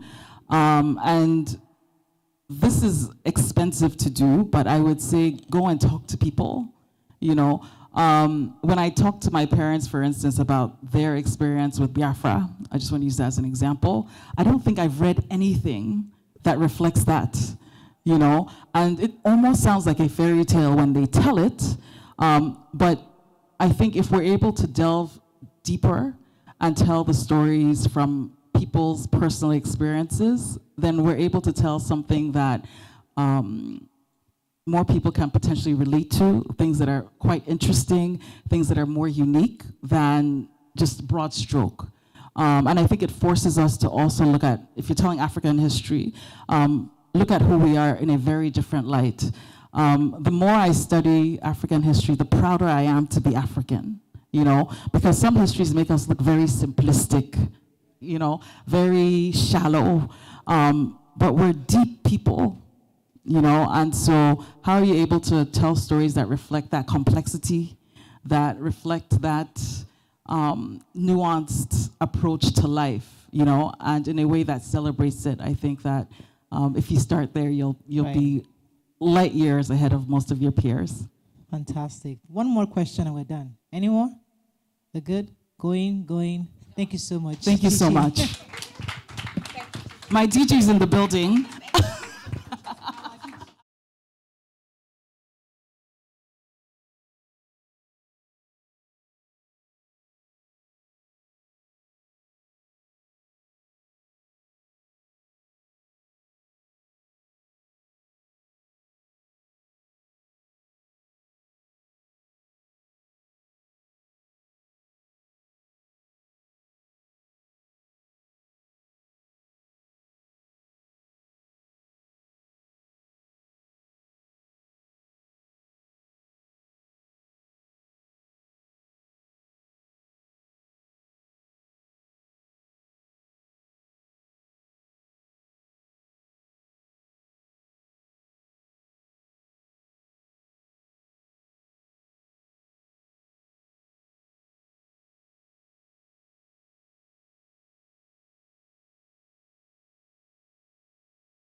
In 2011. Yes, I was working for Discop all the while. Yes, and she was quite correct. It was all men, right? But it's amazing to see. Last night, at the poolside, we were talking and we said, if you go to South Africa, all the top agencies are women. Like, when I mean women, go to Gauteng, go to Durban, it's all women. So can we put, if you're a woman here, and if you're not a woman, just clap as well. Yeah, so women are doing great stuff. Yesterday we listened to multi-choice talent factory headed by a woman as well. Atinuke, please let's put our hands together for her. She's also here. So yeah. And then we also listened to Brenda yesterday from British Council, who is also doing the Film Lab Africa program. So it's just fantastic. And Juliet is here to inspire us further as women. And even if you're not a woman, you also have women around you. Okay? And so we just want to listen to her. She has her own story, her own journey, and what she's doing. Currently, she is the CEO of the National Film Authority of Ghana, and she's also the Film Commissioner of Ghana. So she's wearing so many hats, and she also used to run the Black Star Film Festival. And I saw it's coming back, right? It's been there. Yeah, so she also is a festival director with the Black Star International, founder, sorry. And now she also founded again, right? The African Cinema Summit that is coming up in October. So yes, Juliet, you've been through different phases. I think I met her. I went to Accra. I think I met you on set. Those days I was in distribution, hustling. I was managing some producers in Ghana. And I was trying to get her film for distribution. And then she's a very tough woman, by the way.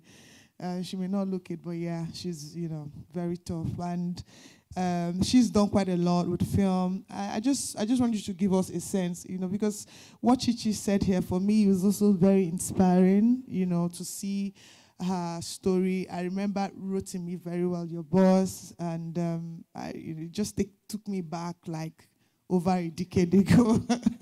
It's interesting, and look at where she is today. So I just want you to lay out and put the icing on this inspiration in this room this morning, and just let us know a bit more about your own story. Thank you so much. And after listening to you, Chichi, and also listening to what Accelerate is doing, it's incredible, And one of the things that came to me was we were talking was that in the world of men, probably remain a woman.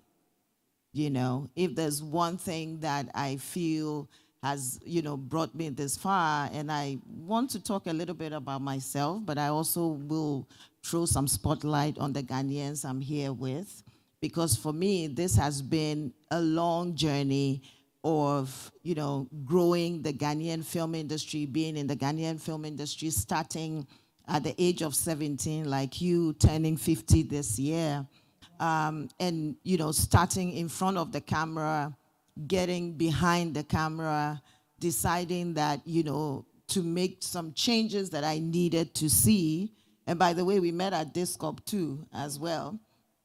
Getting some of the changes. Just to let you know, in so many people's phone, I don't know if you're part of them, my name is saved as Ijoma Discop. So just to drop that. Yes. Yeah, and just realizing at some point that the issues were many and someone had to work on those issues from the policy side of things.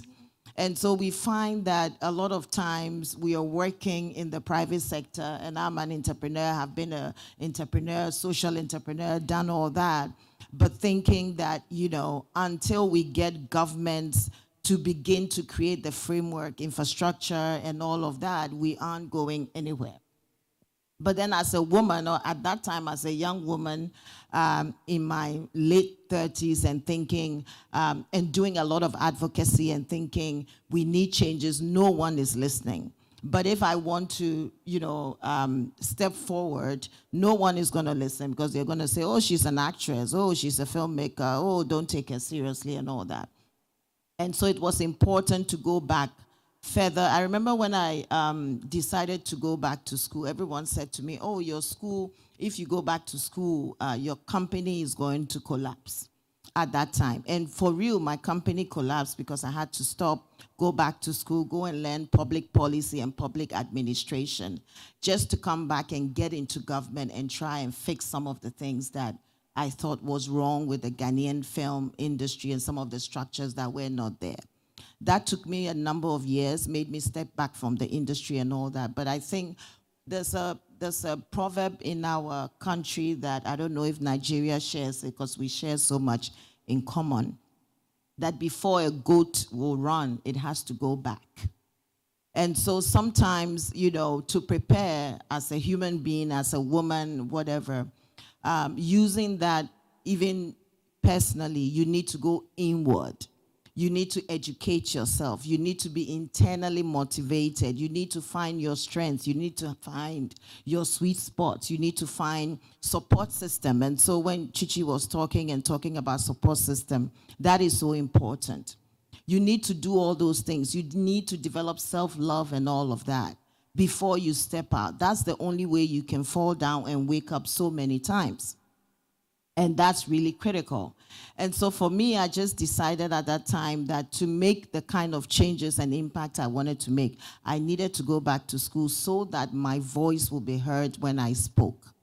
And so I went back to school, got the training that I need, came back, made a lot of advocacy, got into government, put my career aside, got into government, and started the film office in Ghana. So the film office is barely 4 years old. And we are doing everything. Yes, I'm the first CEO. So, and I was giving a paper. Thank you. And I was given a paper with no funding at the time because, and no office, no staff and nothing, because at that time, even though as creatives, UNESCO have proven it, we are the biggest employers on the continent. The film industry employs the most. We are such consumers. In less than 7 years, we will be 40% of the global youth population and all these things. Governments are still not recognizing the power that we have, the voice that we have. And so for us to be able to make the kind of changes we need, and I love that Nigeria is doing what it's doing, even perhaps, to be careful, without government intervention that much. It's like the private sector is killing it. And many African countries are the same. But we do need governments to pay attention. And I remember when I went back to school and I had to go back to the Harvard Kennedy School, one of the things that was said in one of the classes was that, look, you can do everything you can do in the private sector. If the government infrastructure doesn't support what you do, you are not going anywhere. And so it's important that we begin to speak to government. It's important that we begin to speak the language of government. And for me, that's what I've spent time doing. So for instance, some of the projects that I've set out, projects that I have set to government as well. Look, we create employment, we bring investments, We do all of these things. And I think in leadership roles generally, it's important that women step out in leadership roles, because sometimes we are also able to communicate the fine details. And just living in your womanhood, you are able to communicate in ways that perhaps our leaders and men need to hear. And then we can begin to have the real changes and that we need in our communities. Thank you so much. And, there are young women in this room who may be at that point where you took a step backwards so that you can go forward, right? Or who are even trying to discover themselves, who they are, and especially in this industry, this career path that for a lot, there are a few people like Chichi who have been on the professional path of things, right? But you see on the business side, sorry, I meant business. But you see a whole lot are also on the creative side. And, you are a filmmaker. She was in the first season of Tinsel, by the way. She was the Brenda. I don't know how many of you followed the Ghana Tinsel. She was, did you produce it as well? She produced the Ghana side of Tinsel, yes, and she was also a lead actor in that. So you have a trajectory of producing, directing, acting, and now you're in government. So for women who are just at that point in their career where they're also trying to figure out things, and with all the things you've gone through, having to build something from the scratch. I mean, there's so many women here who have built things from the scratch, where it's like you are the one starting off things, not like you came in and you took. And I've been there as well, and that's one of the toughest things that you can do. You need to believe in yourself and be encouraged. So what do you have to tell, young women out here? First of all, women are builders. We are just built that way, to build. We birth. And so sometimes we don't recognize the power that we have in us to birth and to build.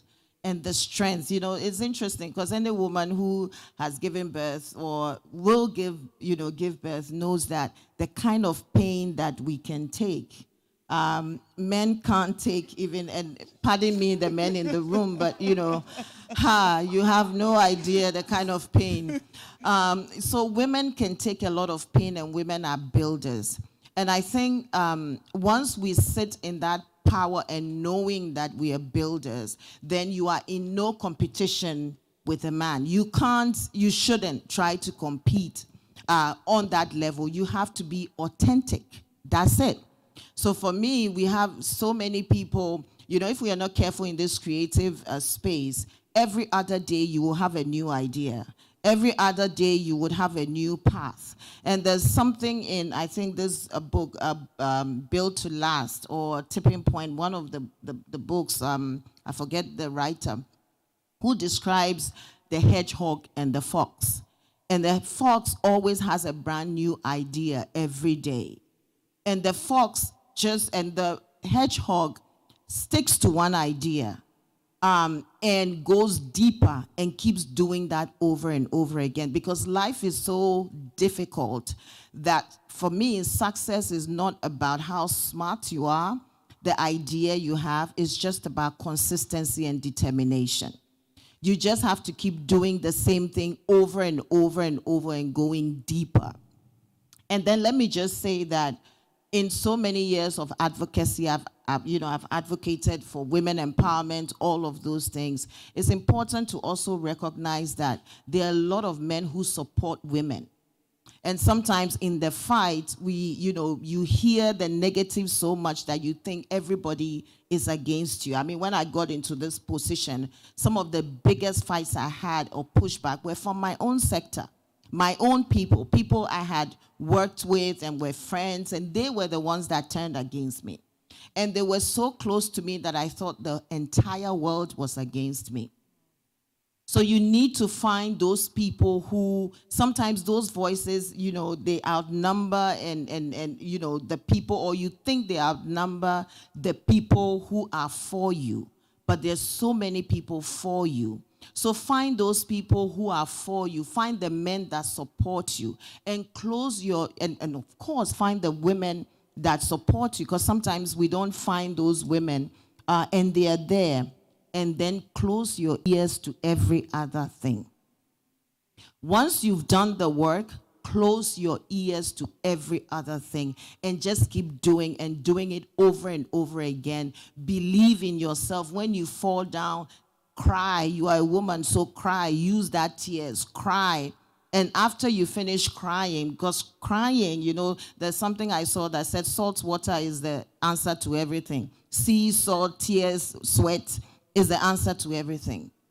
Sweat it out, cry, do all of those things, wake yourself up and keep going, because it is that repetition that will get you to where you want to go. Thank you. So just, you know, before I wrap up and invite the Ghanaians to join us upstage, because she came here yesterday with her minister. I don't know how she pulled that off, but, you know, we were in Cannes together in June, and she was at our event, our conference at the Cannes Film Festival. We were supposed to meet, and there was no time. And I just got off the phone, and I said, listen, you know, we need to be realistic as Africans. I am a strong campaigner, advocate for Pan-Africanism. How do we live 1 hour, 40 minutes from each other, go to Cannes, right? And we're not doing anything together, you know? And we see that a lot. I remember when we had a Kenyan delegation here in 2019. I met also with the CEO of the Kenyan Film Authority. And I said, why are we in Cannes talking? What's happening within the continent? What's happening between Nigeria and Kenya?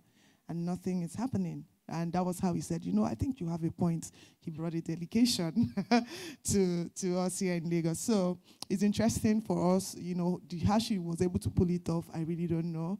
But she even sent me a message 2 days ago to say, listen, the minister wanted to cancel, but I said, no, you can't do this, you have to come. And they used a motorcade, the whole airport, the plane was waiting for them. They had to, you know, there's just a whole lot for, you know, for her to be here. Please, let's give her. Yes, and then her filmmakers are here. They're going to join us. So please, if you know you're on the showcase from Ghana, yes, please step forward, because this is actually one of the high points of this event for us as well. Because right now we are looking at collaboration. That has been the key thing coming out of this, you know, out of the summit this year. And she came with that message of collaboration. Yeah. Chinwe. And let me take the time to, you know, when we got on the phone and we were saying again to the point of what women can do for each other and support system, we said we have to do this as friends, as sisters, and as collaborators. That's what we need to do. And then I want to say that when we decided, we thought, okay, how do we, you know, because it takes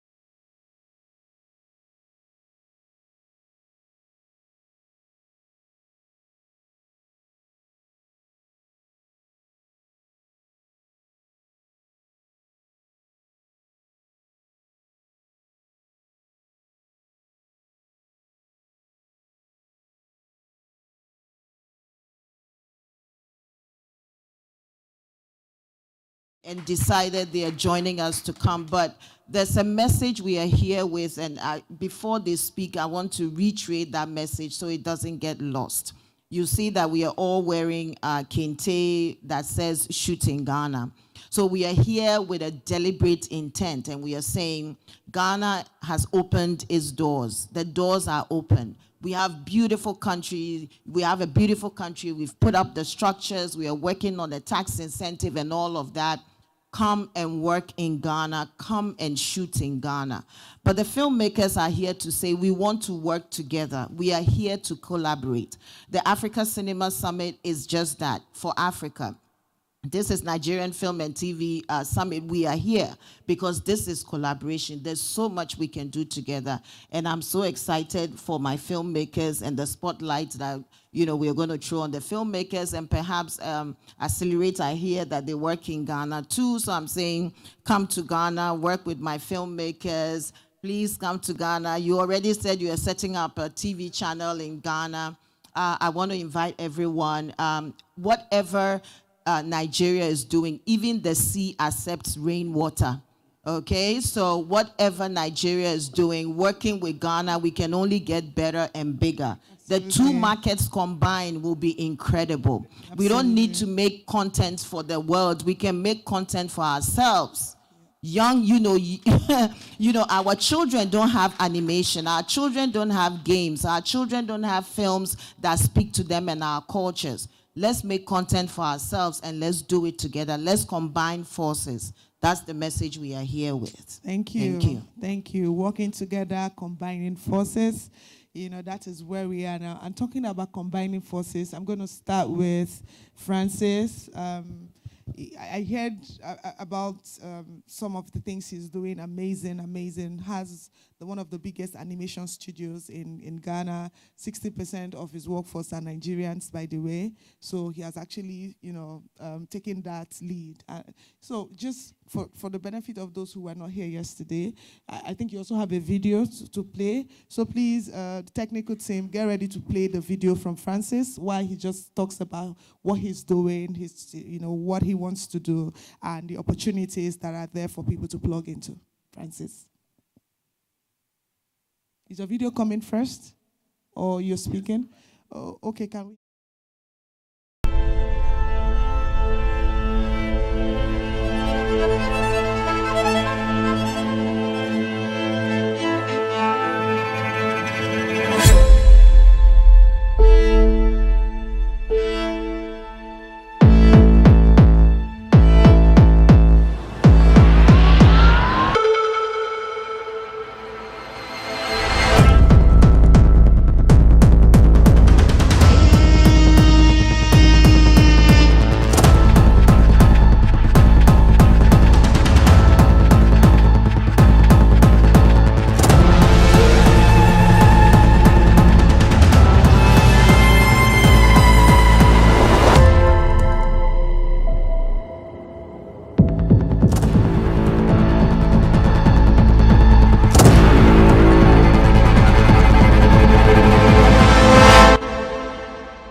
Good afternoon.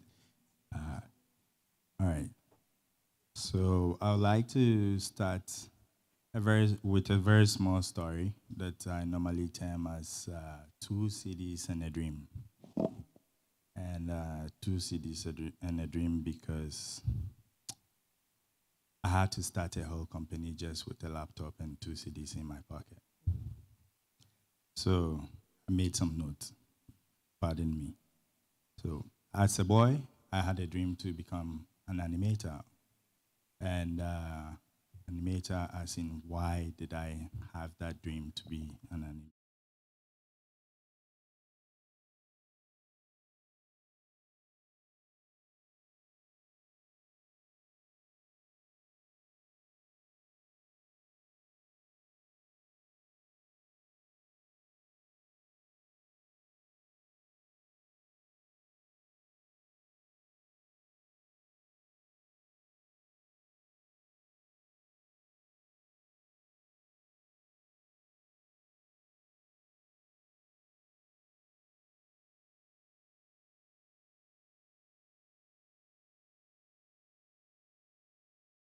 I needed to go to college, university to pursue my animation career. My animation degree. And there was no money, so I intended to learn on the job and also really gather some money to be able to go to just down south, South Africa to go study. But for 2 years, I worked and the money didn't come, so I gave up. But luckily for me, my boss knew about a school called NiFSTV, National Film and Television Institute in Ghana. So I went there, I wrote a common entrance exams, I came top, I was selected. Fast forward, 3rd year, I became the first student whose film went international to win an international award. And it became like a very big eye-opener for me. Then my final year production, which was more of the door opener for me. I made a story about the migration saga of the Evers, which is a clan in Ghana. And this story starts from Egypt way down to Ghana. So they passed through Ilefe in Nigeria. So I had to come to Nigeria to do my research and all of that too as a student. And the film went to over 70 film festivals worldwide, including getting me shortlisted for student Oscars for the first time in West Africa. And it won Best Animation at AFRIC. So that opened the door for me to either work in the field or go back to school. And I got to very good school because I graduated top of my class and also Best Animation and Best Overall Film. But I declined getting a very top school, university, and also a top animation studio to work with, and rather stayed in Ghana to start Ghana's first full-time animation studio. And with this, the journey has been hills and valleys. If you ask me, would I do it again if I'm sent back to time? If I would do that, I will tell you no. The reason why I will tell you no is that I love the journey. I love where I've gotten to, honestly. I'm not sure I'll change it, honestly. But I would say I'll change it because I was just an artist who was passionate about telling stories, especially telling the stories of Ghanaians and also Africans, because there were not enough on our TV stations and also anywhere you can get content to watch. But one thing I lost sight of is the fact that I was just an artist, I wasn't an entrepreneur. So I became an accidental entrepreneur. So it came with all the hurdles, and I had to learn as I move on. So learning as I move on, I quickly realized that there was no investment or support system for us. So what do? I have to now derive a strategy, and that is where I thank God for my very good right brain. I'm an artist, but intuitively, I'm a business person. So I was able to deduct a strategy where we do commercials and produce our own IPs. So doing the in-house IPs was or is the future plan and the idea to go with. But we needed funding, so we worked for organizations. And I had to train people along the way because I was like, it almost felt like an elephant who has been dropped in ants as at the time.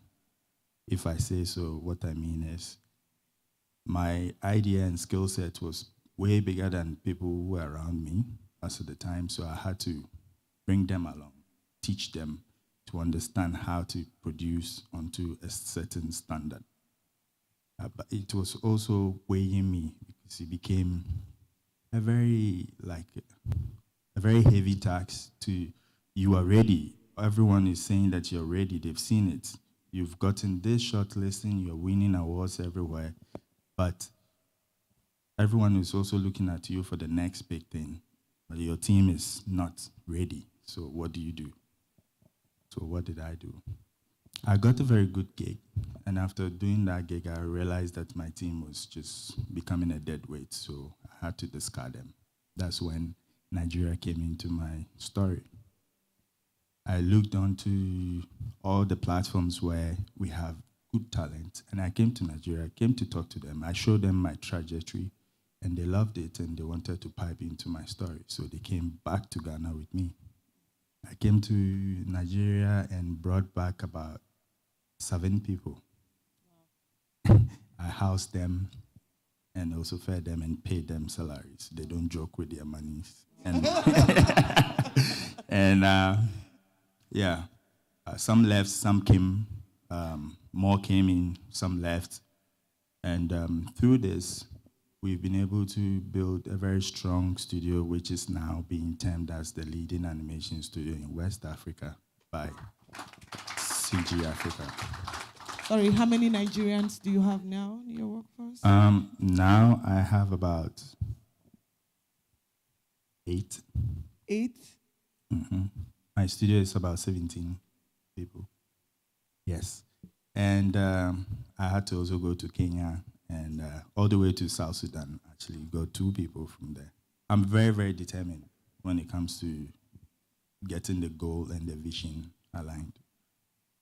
So with this, we've been able to work with some of the biggest brands in the world, like Nike, LeBron James, Coca-Cola, Samsung. We did a whole campaign for Bill and Melinda Gates Foundation where it was presented at the G7 Summit.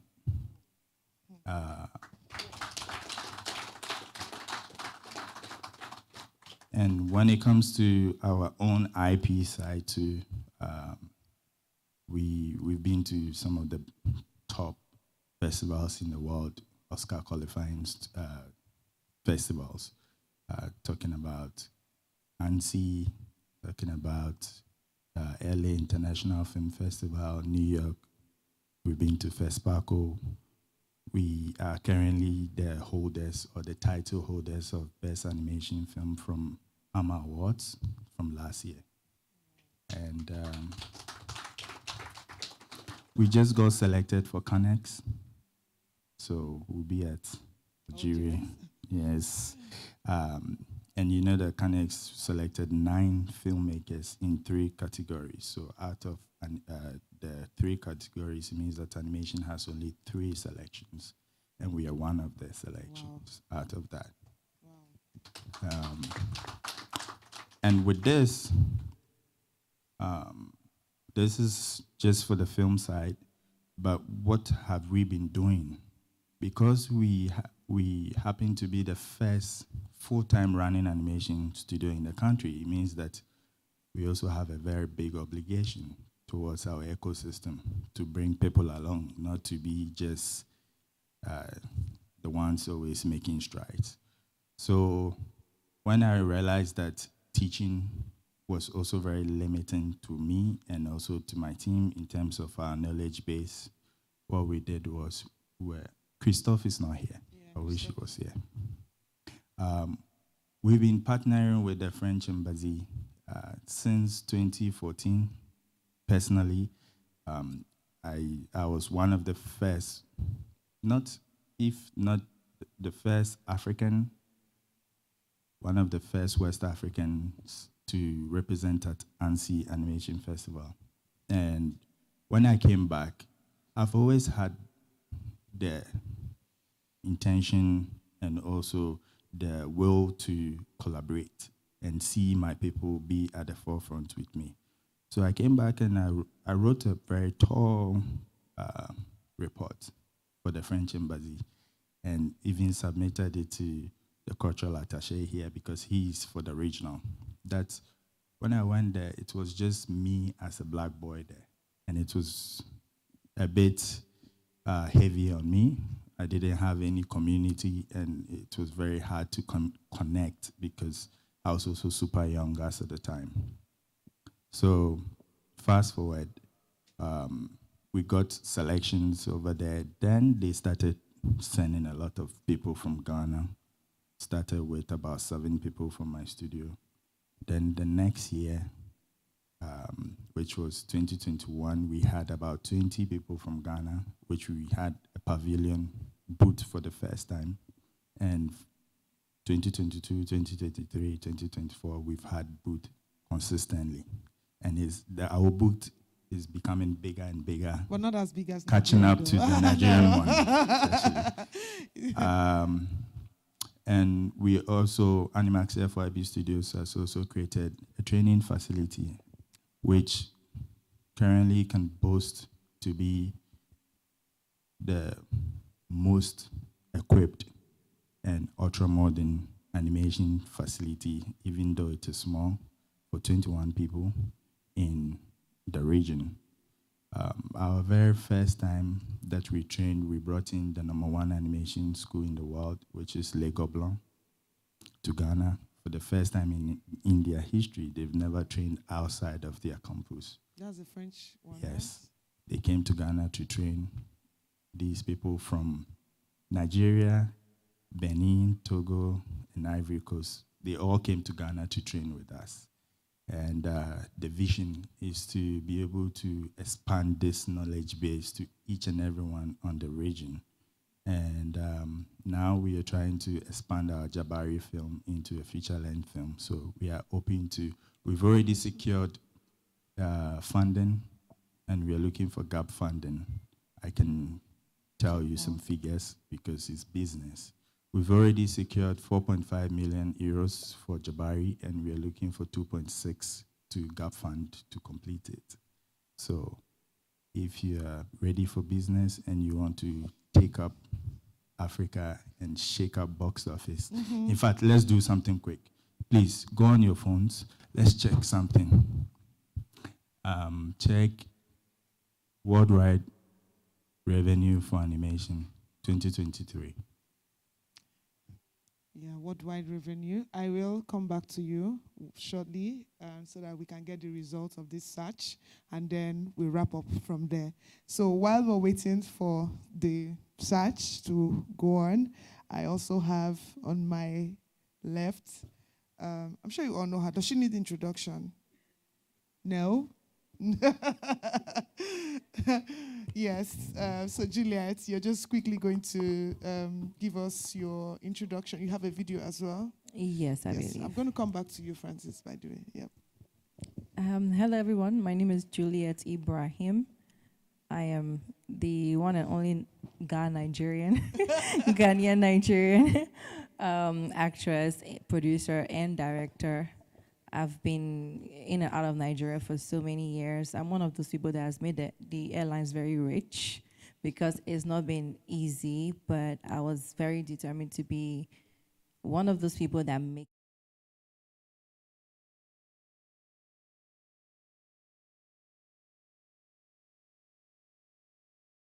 just happy that Nollywood has embraced us and we are like one. You know, we've always been like one. This is like my second home. I'm here all the time.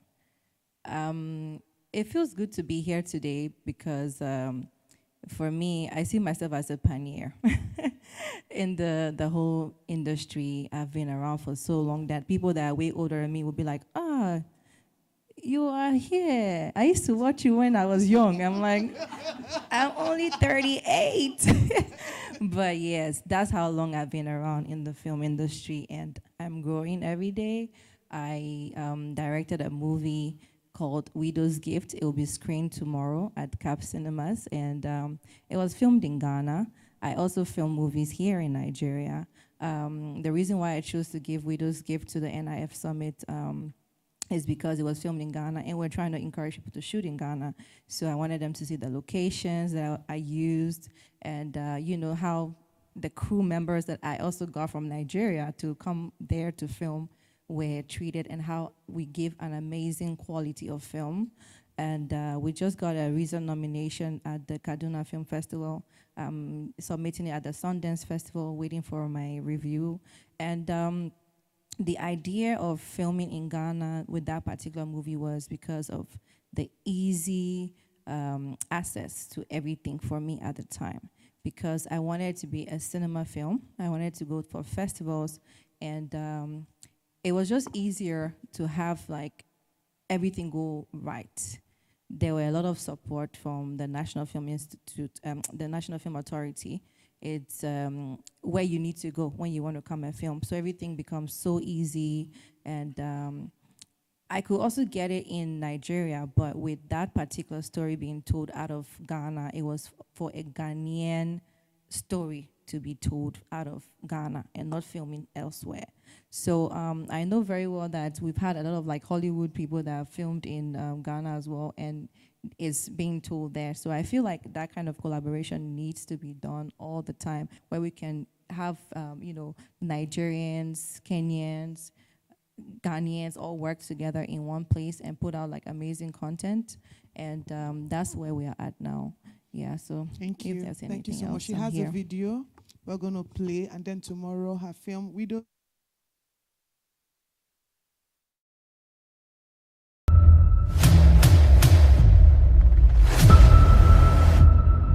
Our money bag has fallen. Yes, so If he was still with me, I'm sure this would not have been the case. You are misfiring. I am the chief mourner. Derek's death is more painful to me than any other person because I am carrying Derek's child. Auntie Rose, is not well. Oh. I'm scared. 11 weeks pregnant, and I never heard about it. What is wrong with you? This is my marriage, and it might not be perfect, and I'm willing to make it work. So please stay away from it. Apples, make sure everywhere else is clean except this room. She is my sister, and so bloody what? I don't need her around me, not now or ever. Seriously, if I go back upstairs, I'm going to start something that we both cannot finish. It's on, witches.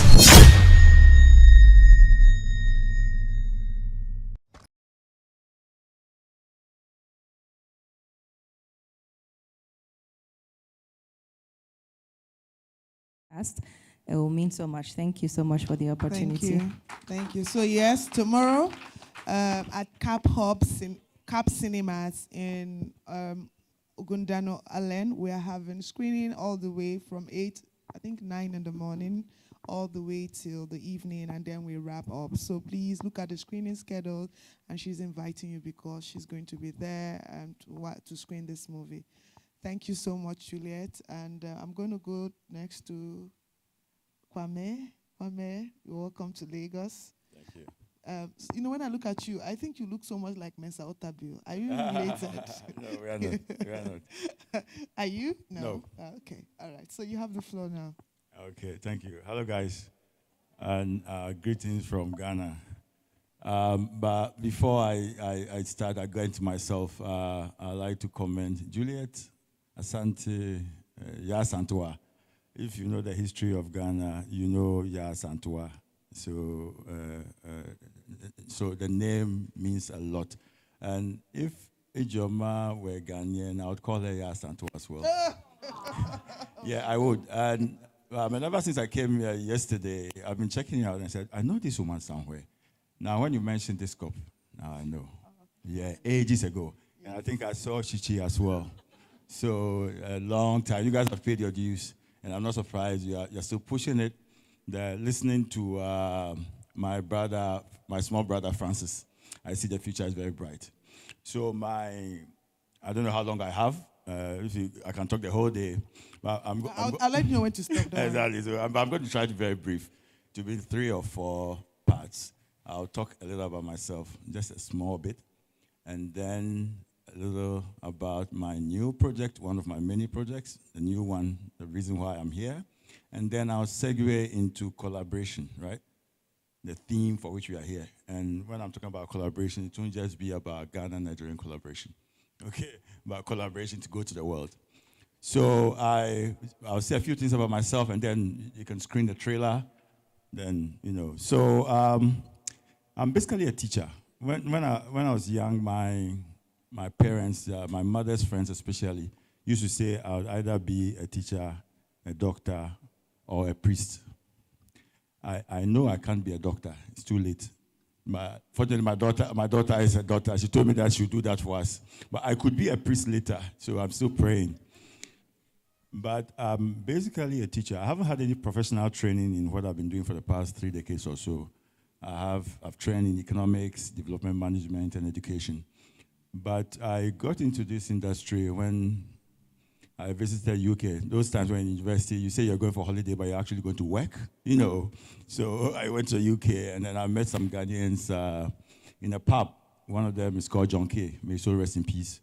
And Emmanuel Pierre Jr., who was my very good friend. I'd go to stay with him when I went to London, so I could make a lot of money and come back.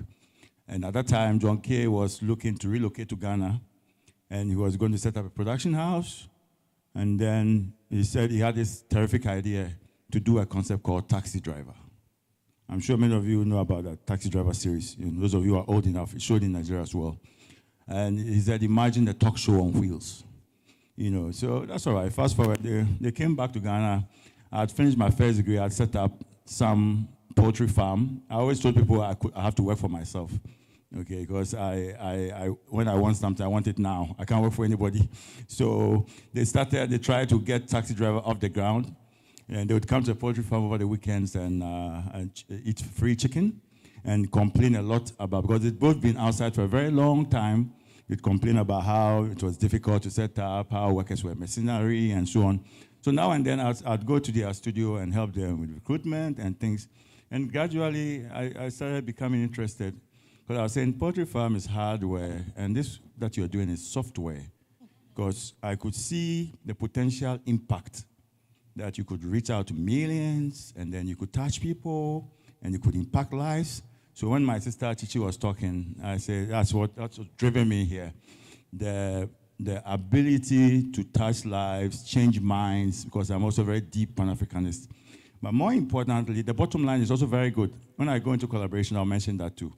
So that's how I got into this. Juliet makes me feel very old. I think she was the first passenger in the Taxi Driver, the very first series of Taxi Driver. That's when we met, and we've been friends forever. When you were saying that some men are supposed to, you didn't mention me. I was trying to catch your eye. So because I was brought up by my mom and sis, and so I was telling Francis that when women are supportive of something, they make sure it goes to the very end. So yes, I love you guys. My love relationship with Nigeria, I want to talk about that a bit. So when we were in university, I said I used to go to London to work. And so you just have 3 months, and you got to find a job very quickly. You paid your plane fare. You got to recoup your money and make enough money, pocket money, to come back to school. And my very first trip, I realized that when the Nigerians group together, and they exchange ideas, they share information, they'll tell you where the best jobs are, who is the best foreman, what's the best trip. So I started staying more with the Nigerian crowd. Indeed, everybody thought I was a Nigerian thereafter. Because what it meant was that anytime I'm going to London, the moment I get there, the following day I'll be working. I just need to call my friend Bayo, and if they call me, oh yeah.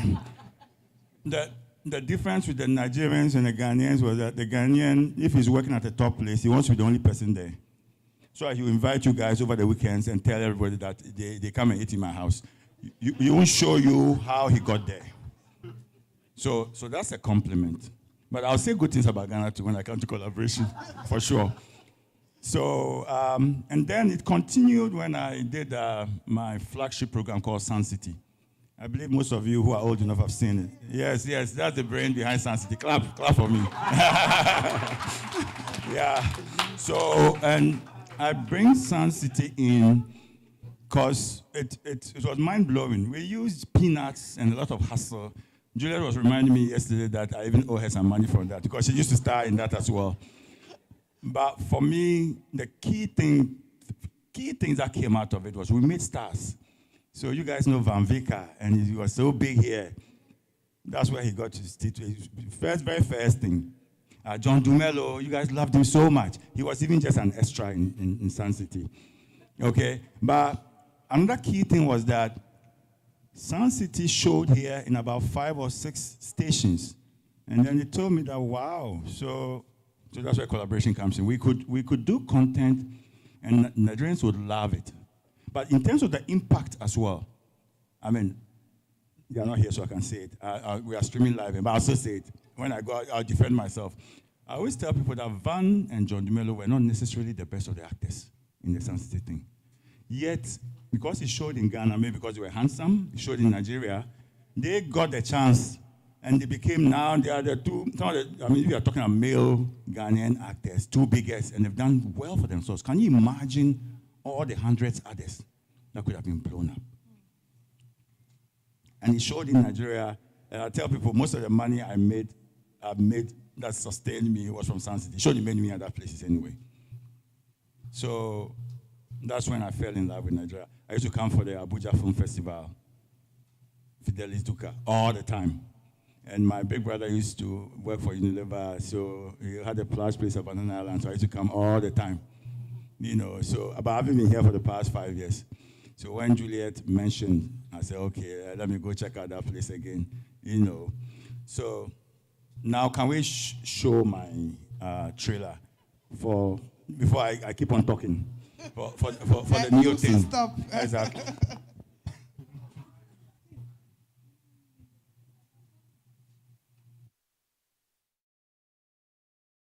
Where are you coming from? Nationality! Oh, Ghana. Omo Ghana. Come down. My brother. Who are your brothers? Fẹ́ ẹni kejì rẹ gẹ́gẹ́ bí ara rẹ. Kárìn ká pọ̀ síbẹ̀síbẹ̀. Igi kan kì í dágbó ṣe. Ara kì í sá fún ara. Nítorí pé gbogbo wa náà àtìpó la wáyé wá ṣe. It's 1983. President Shehu Shagari of Nigeria has ordered for the deportation of undocumented migrants. Most of the people to be affected are West Africans, our brothers and sisters, especially from Ghana. Have you so soon forgotten about 1969? When they got rid of us like rats from their country? 2 times! This will be our first. You see all this woto, hey, what are they doing? Now for our own pocket too. Our own job here, now to make sure, say, all the rules and regulations where they put for granted, we make everybody to obey it. The timing is terrible, as most people can only come back home by land, the same route they used to arrive in Nigeria with hopes for a better future. Most of our people died. They were dying all over. Sometimes we saw 6 men on the rope, and when one fell, the rest of them fell into the sea and drowned.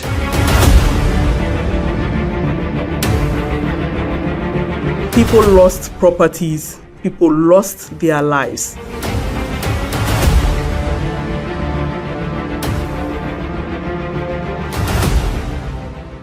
The idea that national boundaries should be borders have to be done away with. Instead, we have to think of them as bridges. I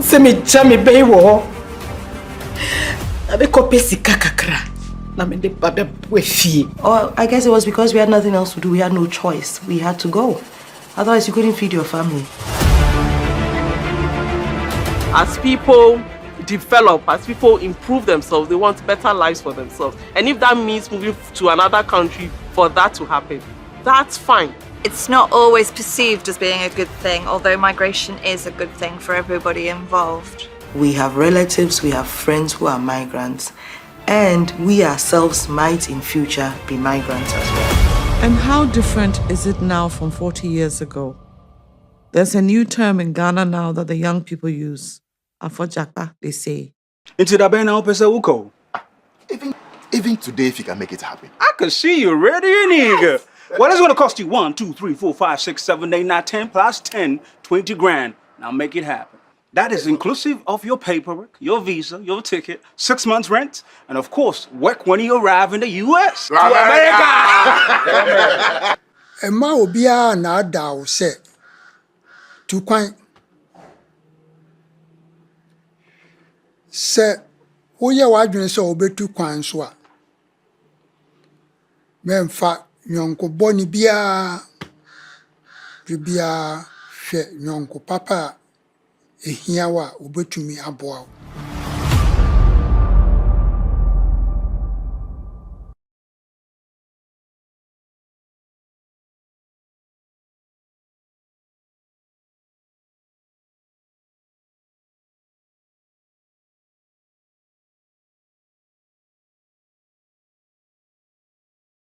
I was going to give a whole lecture after this, but bottom line, I'm a student of history and geopolitics as well, and I've been very interested in the subject of migration. You know, it's always happening, and I've always said that if you can find $10,000 or $20,000,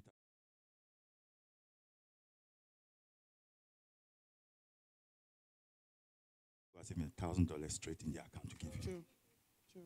So, but indeed, it is true that we need to travel to sometimes, to go to school, to get some skills and things. But sometimes the grass is not greener elsewhere. Just that yours is past, you've got to water it. So I want to use this. We are using the tumultuous time of 83. I don't know those of you who were old enough. But here is a balance. So Ghanaians expelled Nigerians in the early 70s. They called it Alliance Compliance Order. And then even the colonial time. So you see the guy was saying that you've done it twice, and you guys have done it once. You know, the politicians always use migration as a thing, the scapegoat. You see the Americans all over Europe. Indeed, research shows that migrants are useful to the country, the host country. So later we'll talk about that. But I did this so that we can reflect, we can recollect, but also to use that to look at the bigger migration picture. But because I don't have time, I will segue now into collaboration, because it's the same thing. You know, so everywhere, even in a family, or within a country, outside the country, there are different skill levels, different sets of skills, different strengths. Some are tall, some are big, some are short, some have more money, some can talk very well. So I love you Nigerians because you've got a lot of nerve. So yesterday when Femi was talking, I was like, and you didn't give any chance for anybody to talk after. Because I was going to fill in, so I'll fill in today. Yes. You know, you were saying that it looks like Ghanaians don't like Nigerians. No. I was telling you, which Ghanaians did you meet? Maybe you met a small sample. But there are many like me who like you for your nerve, your confidence. I always say the Nigerians only put when you meet abroad, whether it's in a tube station or on the tube in London or on Wall Street, where you hear them speaking their language confidently. I love that. Doesn't matter where. That's very important because you can't be a copy, especially in this global world. You have to be yourself and then you globalize. So we love you for that. You guys tend to have the money too. That's good. But in Ghana, we also have something. We are the center of the world. First Black African country to achieve independence. We have all the forts and castles, and we have some style, you know. So if we come together, then we do great things. Another thing I always say is that it's not for nothing that when you watch a Hollywood movie, you see all the titles that run through the movie. Indeed, any one of them is bigger than all the production houses in Africa. Yet, you may find about 5, 6, or 7 of them come together. No wonder they do global blockbusters and make billions of cities. So it's a no-brainer, period. That you must pool resources, you become more efficient, you spread the risk, you can widen the market, everything. And then lastly, when we're talking about collaboration, it doesn't mean just collaborating between 40 million Ghanaians and maybe 200 million and then sharing it here. We do and we go to the world. You guys are already doing very well on Netflix. These days, when I go to Netflix, I don't go look for the white people movie. I look for the Nigerian movies first. Earlier, I didn't like Nigerian movies too much. There was so much witchcraft and fake things in it. Now I see some heavy stuff, sharp, sophisticated moves. So it shows that when we have the money, we can do the job. Okay, so this will be screening tomorrow at 5. But the main pitch is this.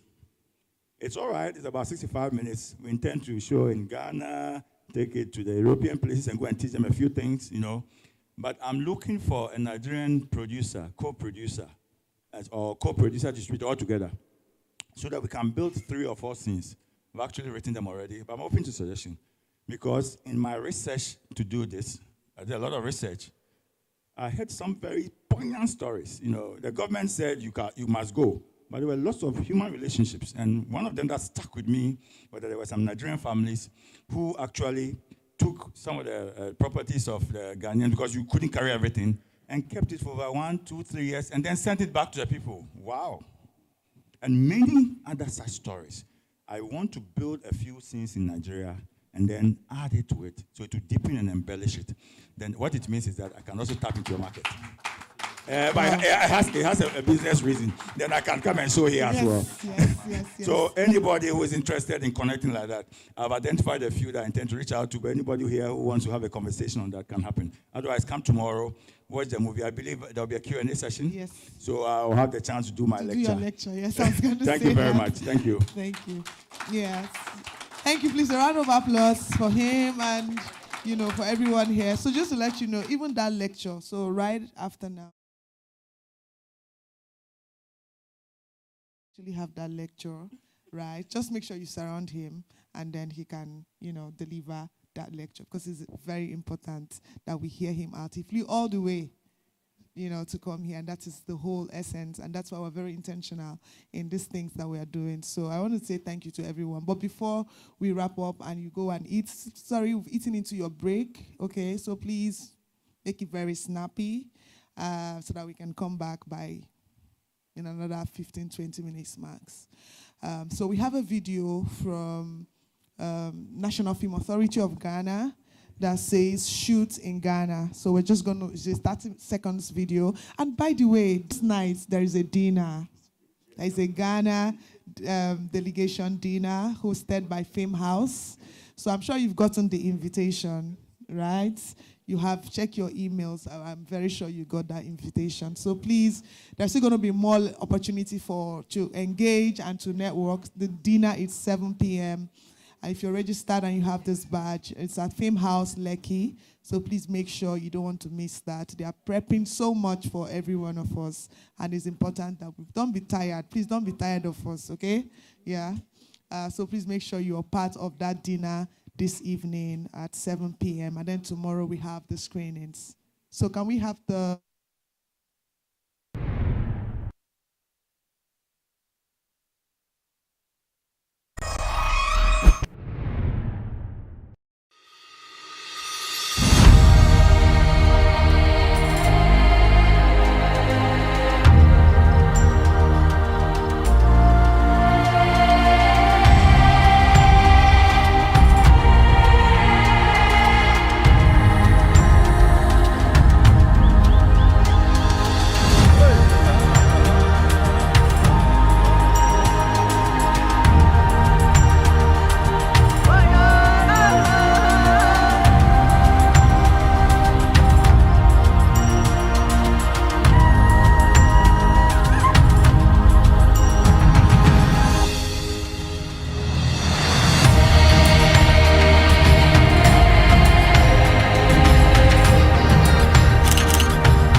And please, this night, make sure you dress Ghana.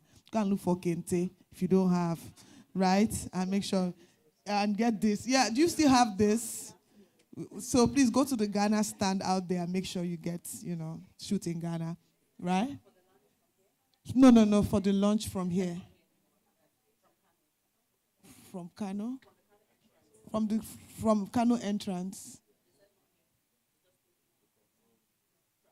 No, nobody's entering here. It's easier. Please, can you just open the door for them? So you just move up from here. Sorry, security, is that door blocked? Okay, they set up something there. Okay, all right. So please, let's just, go out from the Kano room and then we access the distance. Thank you, everyone. Yes. Photos, yes.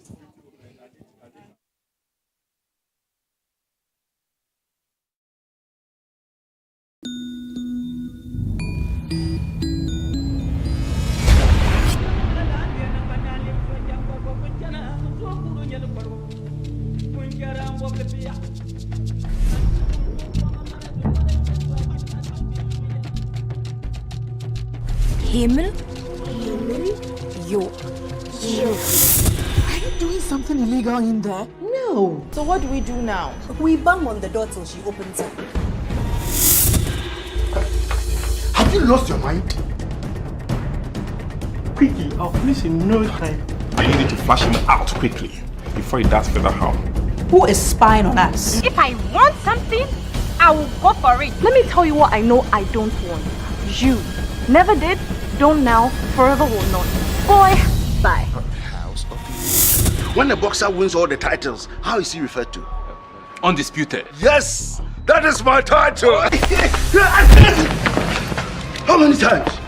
Have I not told you not to creep on me like that?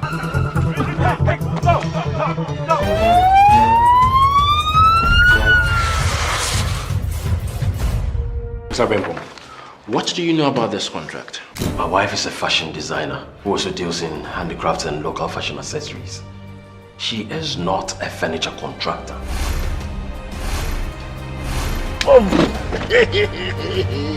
I've told you to relax. Money talks. How long do you have?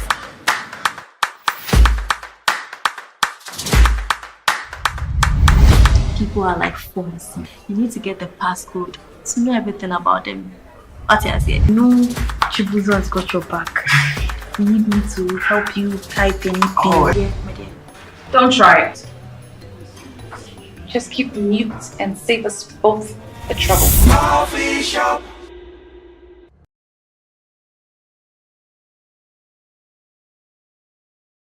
Destiny destroys to rebuild. Destiny destroys to rebuild. Destiny gives only to tear away. It be you that people they chop. Till your hands master the art of the search. Till they remember the ancient rituals of restoration.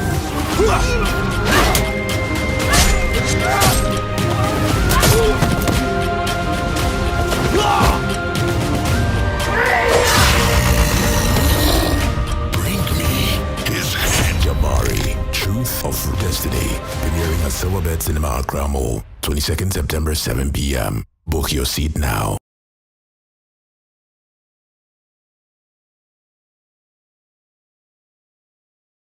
There is so much of it. Ghana is a beautiful country. There is so much of it you probably haven't seen, haven't experienced, haven't touched, haven't felt, haven't eaten. Let's discover our land again with new eyes. Let's feel each other again. We are one people, brought together by destiny. Let's make that count. Let's show love for each other and our environment. Let's tell our stories. And let's watch and listen to our stories. There will be so much to tell. At the center of the world is a country where the sun shines on all 365 days of the year. A country where gold moves beneath the ground, capturing the stories of our kings and queens above. A country with the best chocolate. Come experience castles and forts built on the dreams, aspirations, and sweat of a people full of dignity.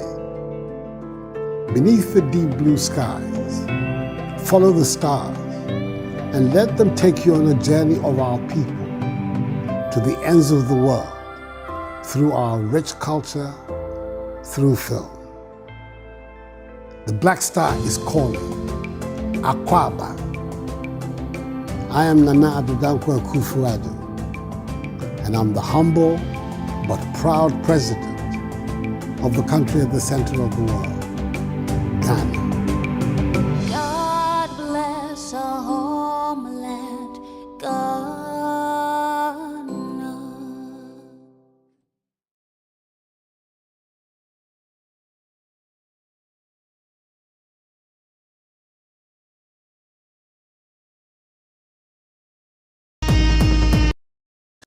Just hear me out.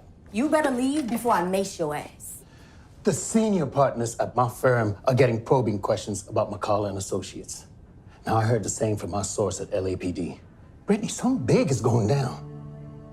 Think about Randall and Tani Jarvis's divorce. They saying Lacey, she can make certain cases go away. Now, you need to get out of here while you still can. Don't tell your mom. I'll go you an early birthday present. What is it? Now, it's just a little something to commemorate your transition from boyhood to teenie. All right? In other words, the transformation into a warrior kid. Give it. So I'm gonna take all those I love you moments where I can. So there's more than meets the eye. Well, I'm sorry to disappoint you. Oh, no, you're good. I expected you to be one of those numbers guys, you know? No, what the fuck's going on, man? Come on. Say something, you a fucking man! Won't change the fact that you wanted to fuck me 3 minutes ago. Shut the fuck up.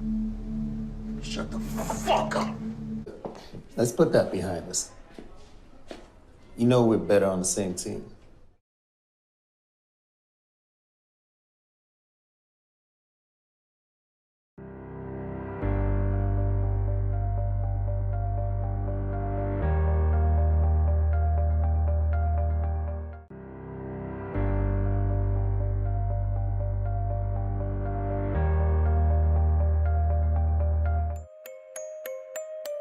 Ladies and gentlemen, you think you've seen it all. You think you've heard it all. You think you've done it all. But this year's Nigeria International Film and TV Summit is going to blow your mind. It's going to be the jolt you need to inspire you to dig deeper into your bag of passion and love for the film and TV industry. So let's get down to the business of show business. Ladies and gentlemen, welcome to the Nigeria International Film and TV Summit 2024.